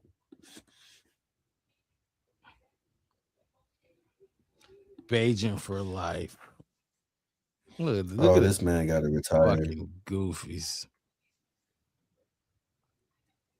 Here we go. Kick 24-26. Kick is up. He missed it. Oh my gosh. He shanked it wide right. Holy shit. They are hugging. Aaron Rodgers is hugging. Everybody's hugging Rodgers. Everybody's hugging. Holy shit. Lamar Jackson sick. That look, hey. Yeah, it Raiders happens. deserve it. I'm not gonna lie. Neither one of y'all deserve to be in the They don't. playoffs. I'm about to say it happens. You left it up to some bullshit, and you didn't know. Nobody knew. Just leave it to a kick. Like no. He shanked the fuck out of that kick too, though. But anyway, So who do Bears. They play. I don't know who they play. They in the AFC. I have no idea. Yeah, I gotta figure it out. Yeah, we'll figure it out. But Bears versus Packers next week, Saturday night. Wild card round, the trilogy. Mixed it. We got to come up with something. We got to put our brand together. We got to come up with something. This is special. This is big. We covering a playoff game in our second season. Hit the like button. Subscribe to the channel, the Black Bear Podcast. One word, no spaces. We're going to come up with something special. Obviously, it's going to be a live watch along, of course, the playoff game. And we're going to be lit. We're going to be turned. We trying to get the 700. Oh, okay, Ari, that is my lady. Huge game, y'all. You showed up at a fine point. We wrapping this thing up, but appreciate you jumping in nonetheless. They getting bigger and bigger each week, man. Absolutely. Mixed it. We finna be stressed out next Saturday. We've be so. Yeah, I'm not gonna sleep stressed good, man. out. I'm thinking about this damn Jalen Johnson play. Yeah, he said a Jalen Johnson play. Hey, maybe I'll put that on Mark Rob top plays. That ruined Maybe. the whole game for me. Maybe not. That literally ruined the whole game for me. I was just sitting there thinking about it, and I'm just like, dude, like this feels like somebody kicking you when you down. Like, like I'm already down there, and somebody just walked. Was that past third and kicked me down? in my foot. Do you remember? Was that third down? I think it was it after this? I don't know. Bear True said I already called in Monday. It's on Saturday, so right? It's on Saturday. Y'all said everybody said it's on Saturday. So look, we got, and I'll be off next week Monday anyway. So I got a couple days to cope if we do lose, but we not fucking losing. We not losing. Bear the fuck down. Mixed it. Let's come up with something. Let's talk. Let's get it together. I told you I'll be on the AM shift, but let's come up with something this next week. Special. It's our first playoff game we covering. Hit the like button, people. Hit the like button. Subscribe. Hopefully we reach 700 by the end of the show. If not, it's okay because we're gonna be here anyway. We do this for the love of the game, for the love of the Bears. But y'all support matters too. Mixed it. Any last words? No, y'all just y'all know it's three of us here for real. Y'all only see two on the screen, but it's one in spirit. So make sure that y'all be looking out, because Wednesday when we come back, we're gonna have a lot to say about this game. Packers week, we're gonna have to come back and talk about this when we full force with the full trio and just get it off our chest. I'm gonna do some meditation and stuff over these next few days so I can really let the Jalen Johnson play go. Hey, and maybe I'll put it on Mark Rob top plays on Wednesday. Look, appreciate everybody tuning in to the Black Bear Podcast. Hit that like button, subscribe to the channel, the Black Bear Podcast. One word, no spaces. We go live twice a week, Wednesday nights, and post game shows after every single game. You can find us on Facebook, YouTube, and Twitter. Appreciate all y'all. Hit that like button, subscribe. We're trying to get to 700 tonight. If not, it's okay. We out of here. We'll see y'all Wednesday night. Peace.